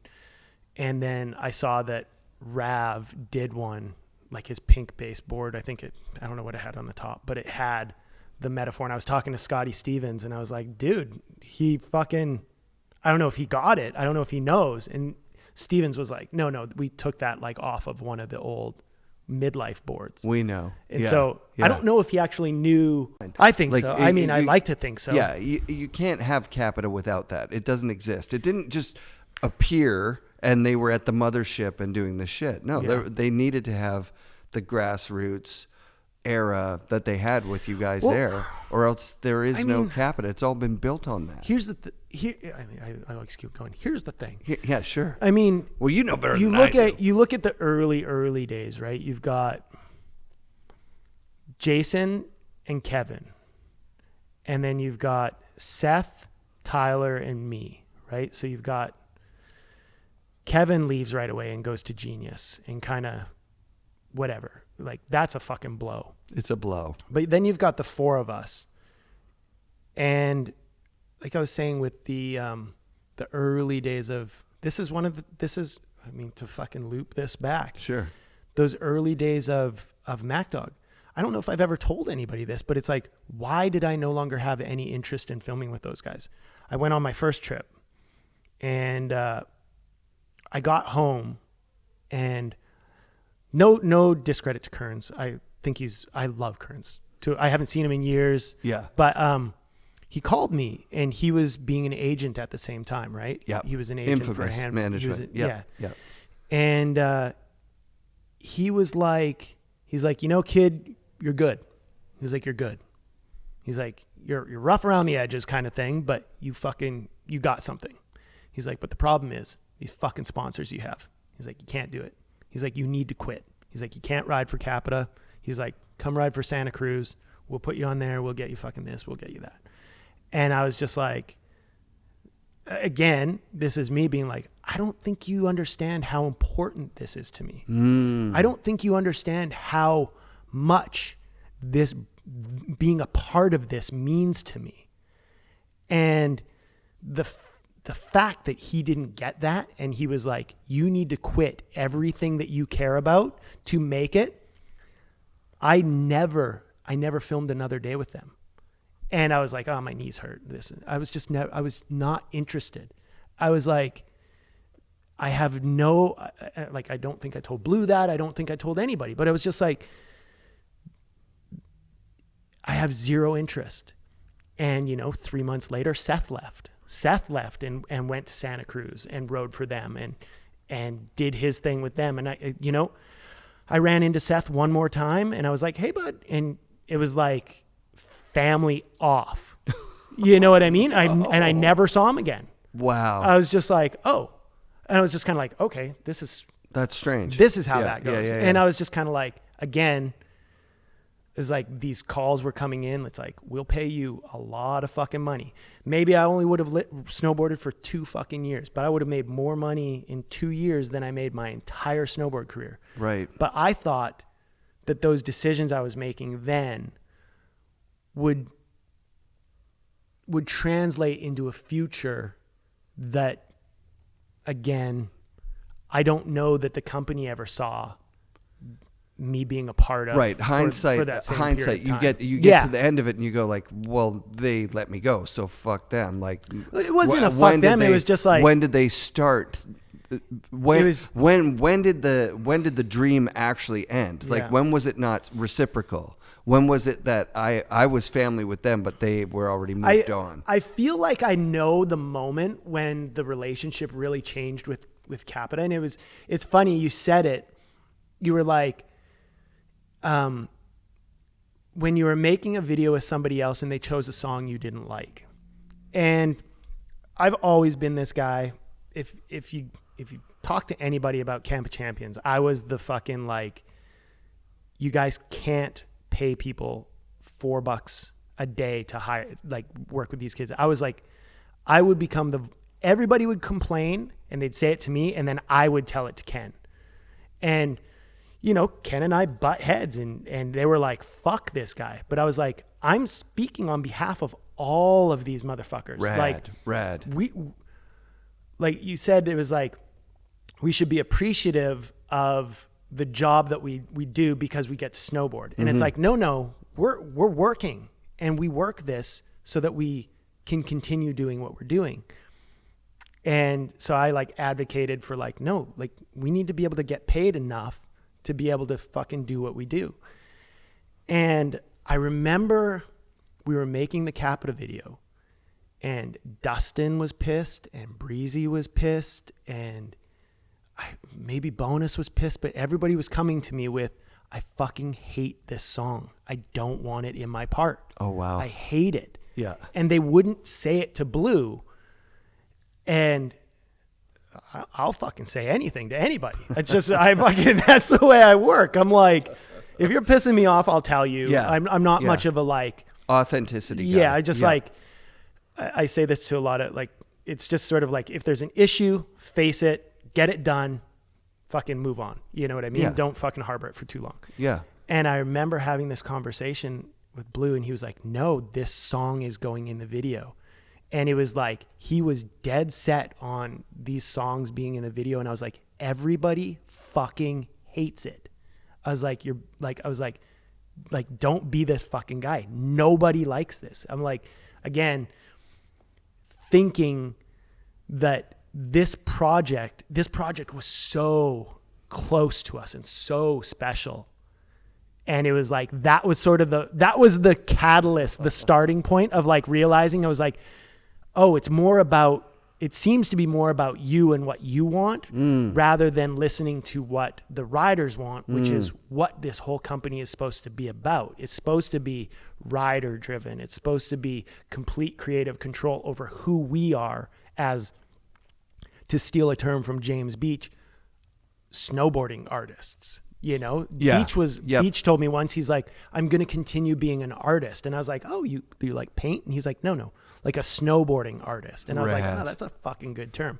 But it was like that moment where I was like, oh, fuck. Right. Oh, it's just the same. Because it's the same shit. To someone on the outside of that, I'm like, why? Why would Blue choose the songs? There's no reason for him to. Exactly. Go to me, balance the books or figure out the next year's cash flow or whatever the hell it is you're got to do. It didn't make any sense to me. Listen at the time. to your creatives when you're talking about a creative project. Because the first Kiss movie was, I never really think of it as like a snowboarding film. I think it was said on the thing, like a coming of age film of, something like that. But it was just like, we got to do a watch party of it in here. And then when we roll the credits of it, we put you back in the credits. What's interesting is same thing I have like an early cut of that video. Cause like sitting in with Jasper, it was when I moved to Vancouver. He was living in this little place and we lived there at the same time, and he was editing the movie, and that's when I recorded little things and we put more stuff in, and we did a watching party with Lepore, and we did a commentary for it. Oh my God. And again, never made the light of day, never lived anywhere. So it's recorded somewhere. It's it's not anymore. It's in the garbage. Like when I went home let's do it with you and Lepore when I went home in 2019. Let's do it. I literally threw everything away. Oh, I threw away all the tapes, all the shit. I was just like, again, my style is like, when I'm done with something, I'm done. And that's, I still love snowboarding. I love the feeling of it. I love it. But as much as I say there's no bad blood and there's no harbor, I think it's just like, it was something that was so special that just fucking vanished, and not necessarily because of what I wanted or, you know what I mean? It was just, fucking. Yeah. It's like snowboarding broke up with you. You didn't break up with it. I don't know. Maybe. Yeah. It was really strange.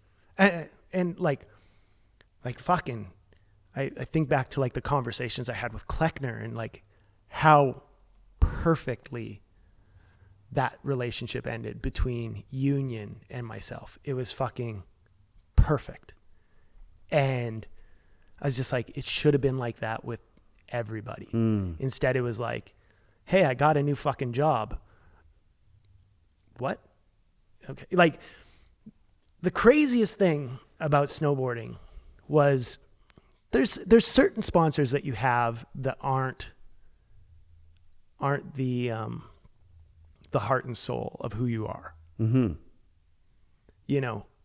And those people who weren't my heart and soul were the ones that were like, no, you're here until forever. Yeah. Like Josh Walker, who did Burn helmets. He was like, oh, you're retired? He's like, no. He's like, you're a part of this as long as I'm a part of this. Oh, wow. And it was like, wait, what? I was like, really? And it's like, yeah, dude, yes, you're a part of this. And Drop stopped doing goggles and gloves. I had a few models with them. I don't know how many. But they called me, and I was like 2 months into a 2-year contract when I fucking retired. And they were like, hey, just to let you know, like, we can't renew your contract because we're no longer doing Drop. And I was like, that's fine. I was like, I'm done. And they were like, oh, yeah, we know, but don't worry about it. We're continuing to pay you for 2 more years because you are a part of this. Wow. Do you know what I mean? So it's like, yeah, man. Deluxe.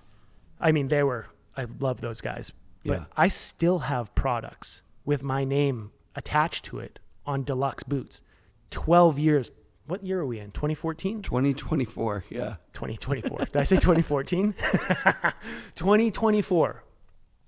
There's the Rough Diamond, which is my boot concept, still lives as a kid's boot. Amazing. We're fucking years out. Yeah. Yeah. You know what I mean? And it's I like, totally hear you, dude. It's just so sad to me that the most important relationship within snowboarding was like a phone call that was like a misdirection and a lie. Oof. To tell me like I didn't have a spot there anymore. Jesus. And I was just like, wow. Oh fuck. That hurts. Everything should have been so much. It should have been like, we love you. Like your family. Yeah. Your family. Yeah. Like really, you're actually family. Yeah. You know, we couldn't have done this without you. And they couldn't have. If Tyler and I would have went the way of, if we would have listened to the people that were calling us, Capita would have died in 2002. Right. Because Jason would have been gone. Tyler would have been gone. I would have been gone. Seth already left. Is Blue going to ride the snowboards? No. Like I mean, how do you say it? Like, I know that Blue sacrificed to make that company survive. Oh yeah. You know? Yeah. He absolutely. He put his heart and soul into that. And without Blue, Capita wouldn't have survived. And without Gumby and Johan and again, I love those dudes. Yeah. Without them, the company wouldn't have survived. But also without the sacrifices that Tyler and I made, which were arguably as financial as those guys, the financial contributions that they made to that company were the financial contributions that we made to that company in losses of revenue that we would have made. I follow you 100%. I agree. Yeah. Like, I don't know what snowboarders get paid now. I have no fucking clue. Not much. But I can't imagine. Oh, actually, funny. Oh, fuck. Sorry, I'm draining on. I love it. No, go. I did a trick tip thing at we were in, it was a snowboarder magazine. I did an air to fakie and maybe some fucking thing for Snowboarder magazine. This is 2010-ish, 2008. And we were having a conversation with Eddie Wall. Eddie Forum. No, was he Forum? Genius, he was. Yeah. Yeah. Whatever. Yep. We were having the conversation and he was like talking about one of the kids who, you know, got cut. And he was like, yeah, he was making pretty good money. And I was just like, hold on. What's pretty good money? I was like, give me a baseline of what you think is pretty good money from one sponsor.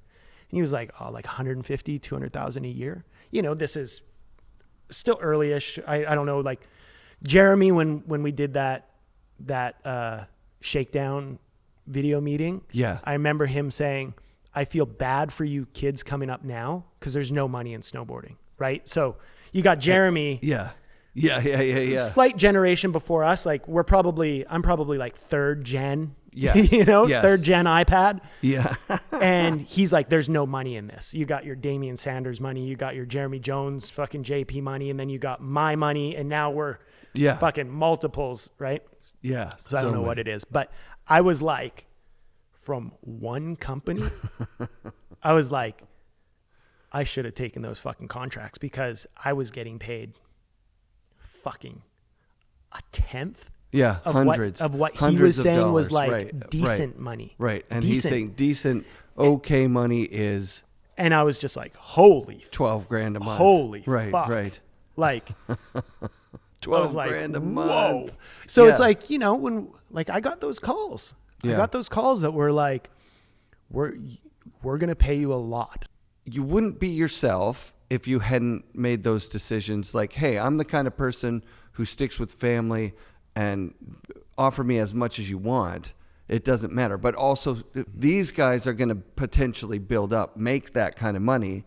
And then they're going to be like, thank you to our family. and pay out, something like that. But it's like, you wouldn't be yourself if you were like, I would have taken those contracts. You would have been a different dude. Well, sometimes I think about that. It's like I say with, you wouldn't own the shop. Maybe, Or maybe you would. Okay. So you have one way of looking at it. Maybe I didn't deserve what I got. I know there's a lot of snow. Yeah. That No. seems So insane. hear me out. Yes. There's snowboarders that have told me, you don't deserve what you have. You don't deserve the position you're in. Okay. Like So number one. Yeah. Okay. So number one, there's that position. I don't deserve what I have. Okay. Sure. Fair enough. Number two, you stayed with this core snowboarding thing. You were a core snowboarder and you made money and you had this 10 or 12 year career. I don't know what it was. Right. And like by all accounts, maybe I didn't have the best video parts or whatever, but I still won contests every year. Everywhere I went, if I wanted to win a contest, I pretty much won money at almost every contest I went to. That's you know what I mean? awesome. Like, so it's like, yeah. okay, so at some point there's some sort of credibility or something there, right? Yeah. Maybe if I hypothetically went to ride for fucking Burton or whatever for $200,000 a year, maybe my career only would have lasted those 3 years. Maybe I would have been a flash in the pan. Maybe I would have, like so many people are. Absolutely. Maybe I would have thrived in that. Maybe I would have had that mentorship that I needed. Maybe I would have become something totally different. There's a lot of maybes there, Yeah, right? Like, so yeah, it's just totally. like you say, it's like, there's these small little decisions, and I'm not angry about the decisions I made because I know that I still make those kind of decisions now. Money isn't really a determining factor for a lot of the things. Okay, but here's one thing I'll say, just as a person that cares a lot about snowboarding. I just came here from snowboarding. Mm-hmm. There's no snow, and I'm still like up there hiking around, finding little powder slashes and jumping off dumb shit, taking pictures, hanging out with my friends, and snowboarding. Because you've already mentioned it. The best part of snowboarding is that hanging out with friends, and this, it's not even a rivalry. It's just a companionship where you're out enjoying an experience in the world that's not tied to a phone or someone else. It's just a real thing that you guys are doing. Dude, I left Whistler and the mecca of snowboarding and where you're supposed to be to go ride with my friends again. Sick. Because I didn't give a fuck about Sick. any of that shit. I wanted to spend time with Scott and Yeah. Dwayne Yeah. and Mike, and I wanted to be a part of what they were doing, and I always wanted everybody to be a part of what I was doing. Sick. Because that's just the way we fucking were. So here's what I would propose to you. Now, maybe I'll take it away from you personally, and we'll just hypothetically talk about Jason Brown, right?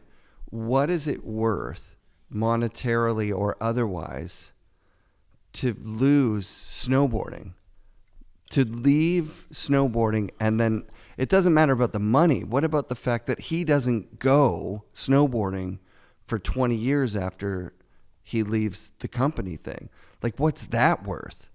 Like I say, I don't go that worth? snowboarding. I don't snowboard anymore. So that's people are shocked that I don't go snowboarding. I'm doing the bait and switch here and saying like it's more than money that this episode and this thing, this trauma took from you. I mean, I don't want to use it was just replaced by other things. Like right. I always say it's like skateboarding. I mean, hockey was replaced by skateboarding, and skateboarding was replaced by snowboarding, and snowboarding was replaced by motorcycles, and ultimately like photography and art and writing.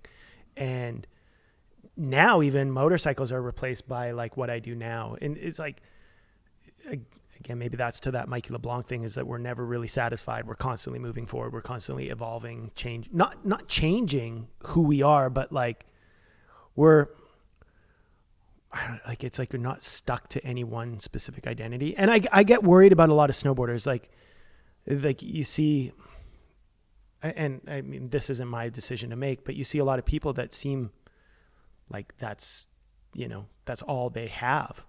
And it's like, what happens when you actually are 60 and you're no longer a part of this or something? It's like, it's kind of scary. I know what you mean. I know what you mean. That's their decision. So there is something to, like, I'm still doing it. I'm 50.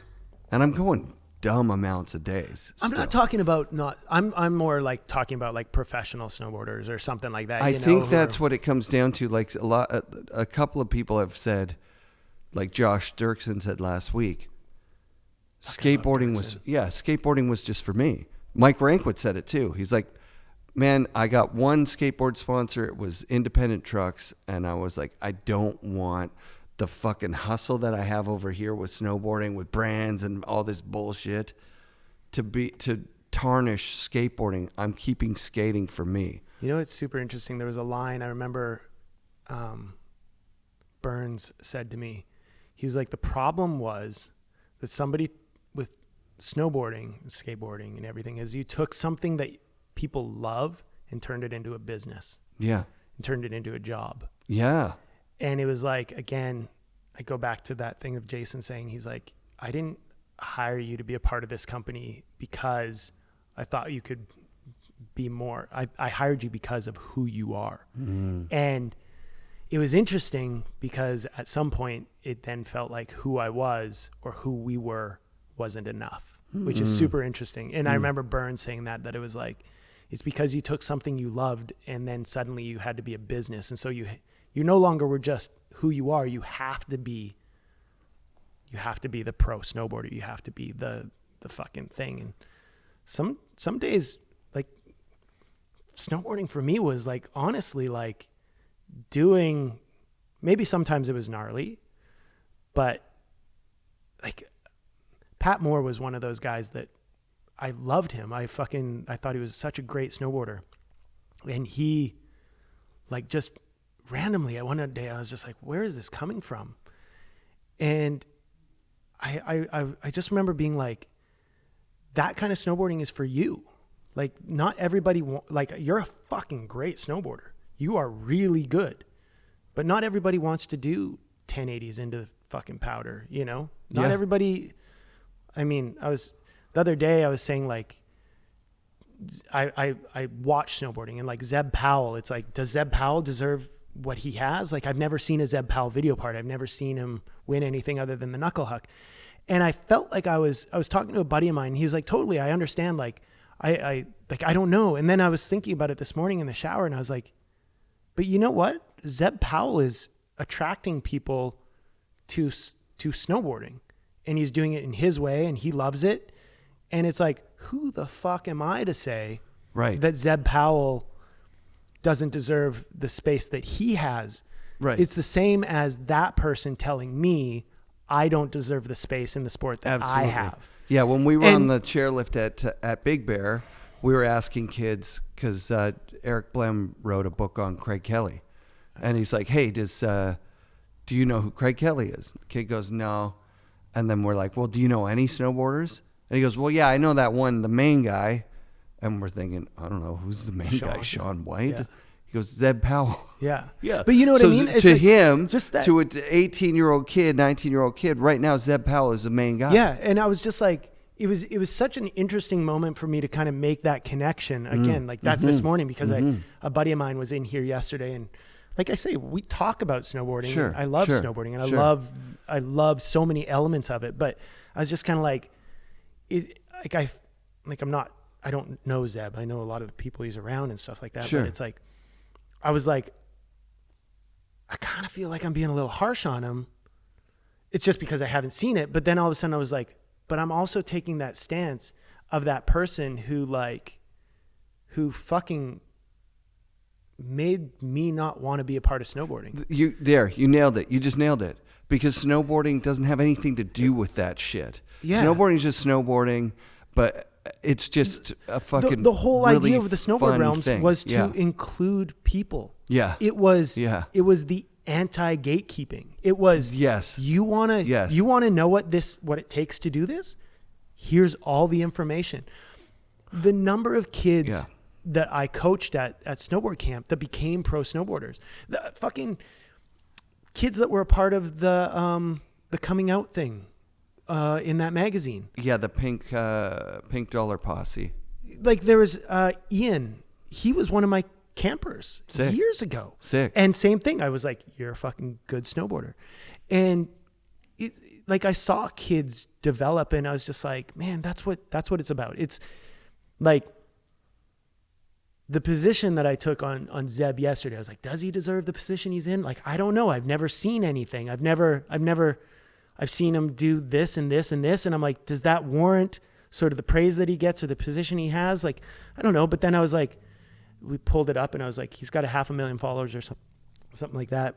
And then I was, like I said, I was thinking about it this morning. And I was just like, well, fuck yeah, he does. Yeah. Like he absolutely deserves it because he's turning people onto snowboarding. It's something that I'm assuming he loves.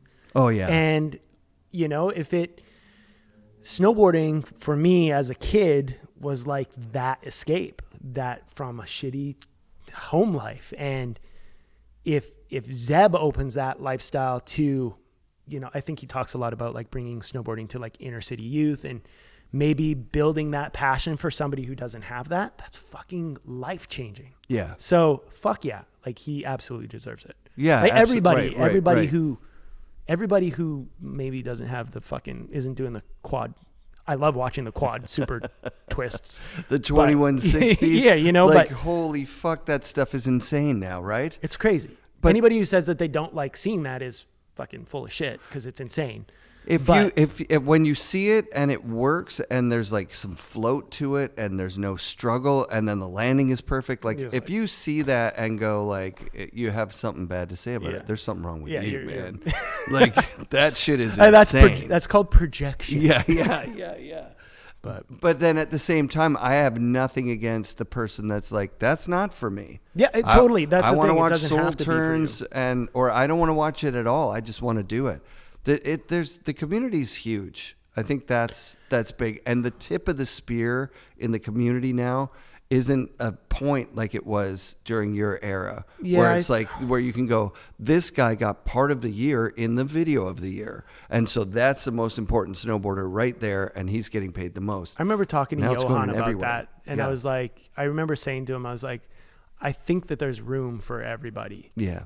And I can't remember the context of but he was like, do you not think that we are open? He's like, we have Scott Stevens and we have this person. I was like, no, I'm not like saying that, but I think that there's more room than you think. Like, I think there's way more room. Yeah. It doesn't all have to be fucking gnarly, you know, it can be just like encouraging people to go snowboarding. And that person, whatever, Snowboard Genius is probably worth more money to a brand than than half of the relevant pro snowboarders out there. That's why it's such a controversy in the X Games last year, because they had influencers instead of, you know, Todd Richards really called them out and said like, hey, you know what? You guys are focusing on these wild like influencer guys that has nothing to do. It's completely disconnected from the competition, where these people have been training their whole lives with coaches and shit, and they're risking their lives to do this shit. You should be telling the stories of those guys, not cutting to an influencer because they've got 1.5 million followers. Yeah, it's tough. It's a tough one to kind of like. But it's a media company, and they're going, well, we understand these eyes. Being a part of it. Yeah. Ultimately, if you're encouraging people to be a part of something, I mean, people just love hating on people who are encouraging anybody. People are having a good time. People fucking hate it. They hate it. People hate me on the internet. Yeah, you're having a great time. Yeah, I have a good time, and I could laugh all day, and people are like, "You're fucking this," and I'm like, "What? Are you talking to me? Because what the fuck are you? Like, I'm stoked on this, and you just have to tell me you hate it. Okay." It's so wild. We live in such a weird time. Yeah. We live in a weird time. I welcome all of it. Thank you so much for being so open about your I feel bad feelings. for you having to edit any of this. I'm going to edit some shit out for sure. Definitely some things that I said that are irrelevant. But yeah, it's tough. It's always tough because, I mean, we miss you. I want to say that officially. I don't think it does. We miss you. I think snowboarding would love to see you just put together Snowboard Realms. Scotty and I have talked about it. Scotty and I have talked about it. But it would be so fun. And invite Tyler to sit in this seat. Yeah. Watch First Kiss and do the fucking. I honestly, man, I just have to say, I think that I think it's just. it's just a time that's passed. A time you passed. know, and right, that's just right. it. You don't It's- live in nostalgia. it's- That's yeah. It's and just, you have a great thing going on where you are here this now. is which what I do. awesome. I have a pretty fucking cool life. Yeah, you do. And I am extremely grateful to, I could feel like a lot of that could come across as very like fucking, like I say, I feel like I'm shit talking, but it's like, that's just You're the just being reality honest. that's just Yeah, the reality yeah. of what happened in my circumstance. And, Were you able to get better wages for people through Ken Ock? Because he claims he paid better than other places. I don't know. I mean, again, Did it move the needle? I think, I don't remember at this point. But I remember being told I was on thin ice and they're going to fucking can me. And I was like, okay. I was like, that's fine. I don't need this job. I actually don't. Yeah. I was one of the few that didn't need the job, but we were also, again, your name associated with something has value. Not all opportunities are good opportunities, right? Truth. That's something I live by every day in here is not all opportunities are good opportunities. And sometimes your name has a lot of weight and value. And if people aren't seeing that value, it's okay to fucking go somewhere else, even though you're part of a family, even though it's something you're just simply supposed to be grateful for. It's like, there's a time where it's like, yeah, I'm grateful for it, but I also have bills to pay. I have to have a future. We talked about this in the first one where it was something about Mendenhall. Mendenhall told me when he quit M3 and went to ride for K2, he was like, nobody's going to give a fuck that I was a core snowboarder on M3. He's like, but when I retire from riding from K2, he's like, I'll have enough money to invest in something. My kid will be more secure. I'll have more of a future, Yeah. A lot of people don't really think about that. It's like, and I didn't think about that. And they don't have the luxury to. Yeah. Right? I remember being asked how much it would cost for me to ride for Ed Hardy snowboards. Oh, wow. And I was like, there's no amount of money.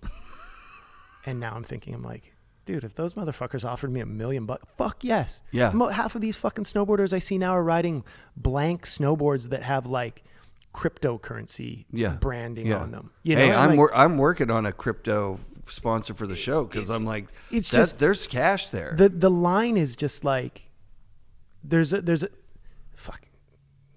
small window. There's a small window. I was lucky. Yeah. I had You had a long I feel career. terrible for you. I had a long career. No, in terms of the this career. is good. I love this shit. But as soon as you realize you're going to have to do something after this to walk out of it and be like, oh, fuck. Oh, I just dedicated my life to something that does fucking nothing for me. Yeah. I mean, I had a good time. Yeah. But I actually have nothing. And I'm 40 fucking years old. And I got to start over. Rankwood, I've mentioned it on the show a bunch of times.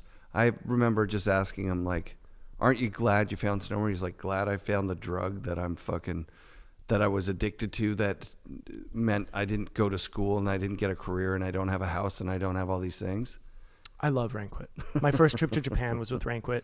I was just in Japan last week. Oh, sick. And sadly, I went to one of the stores where I knew for years, like I say, I haven't been a snowboarder now for 13 years, professional snowboarder.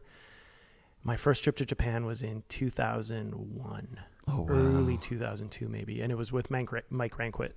And we signed a poster and it was up in the stairwell of this shop for fucking years. And we went to that area because I was like, I want to see if they still have this poster. Amazing. Of Mike Rankwit and I that we both signed. And it was gone. No. And I was so bummed. Oh, what a bummer. But yeah, anyway. Yeah, Mike, I just reached out to Mike because he was in Japan and he outed himself as, struggling with math. Like he's had a hard time with math. What? Yeah, man. It's just been in the last couple of weeks that he just was like, look, I'm cleaning up off of meth and fuck, that was a trip. Wow. Yeah. He's got a young kid too. Like I say, what a challenge. I have to look back at my snowboarding, and even with a lot of the ways things played out, with a lot of gratitude, with a lot of like fond memories with people like Blue, with an appreciation for the opportunities that they gave me. Just an understanding of like the type of life that I want to live, the giving me the freedom to sort of just be myself for as long as I have been. And ultimately, like I say, it plays into this. And I made enough money and I was smart enough with the money I made to be able to have this now from snowboarding. Rad. Like that's something I'll never take for granted. You know, I'll never not appreciate that. But yeah, but there's still a lot of like fucking what shoulda, coulda, wouldas, what could have been, the doors that I could have opened, the doors that I closed, the doors that were closed on me.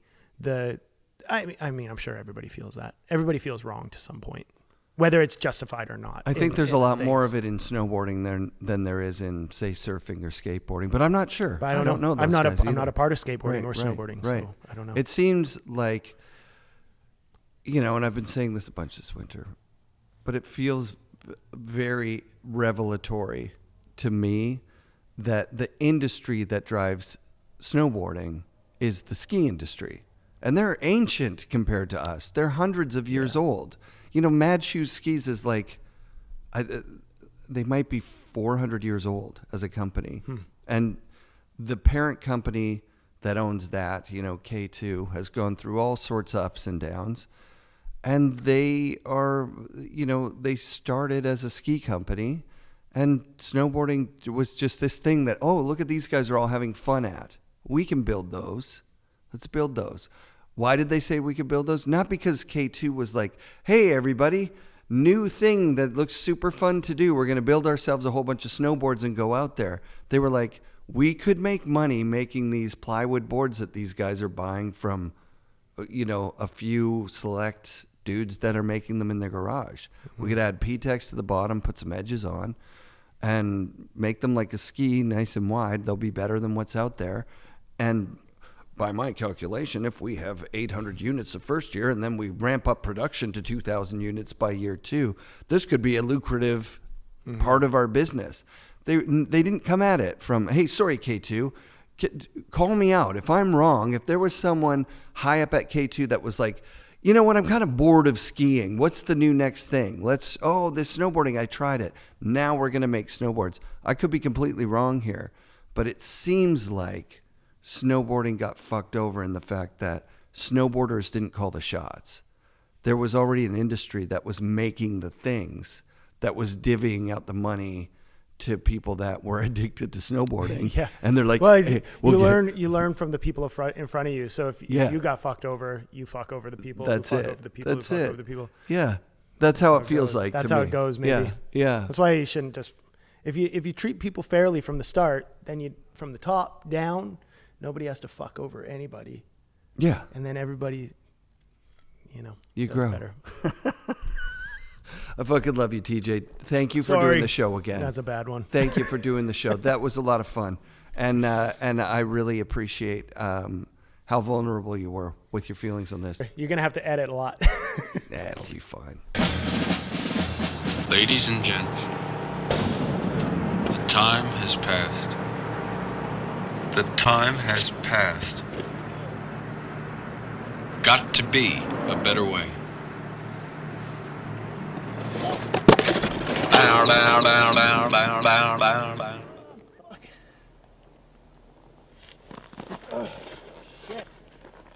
Shit me in the face.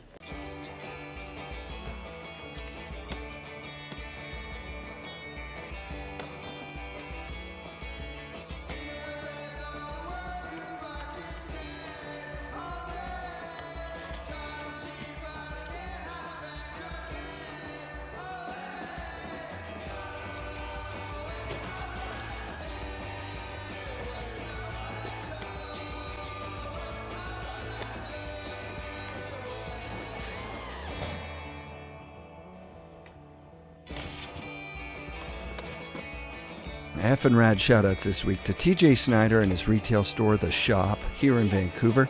Be sure to check it out and give him a follow on the social media platforms that you are involved with. Special thanks to all our Patreon members. You guys allow me to live the dream and do what I do. Thank you from the bottom of my heart. Tag New Greens in any FNRad post and we'll get you a sample of the greatest organic green drink ever.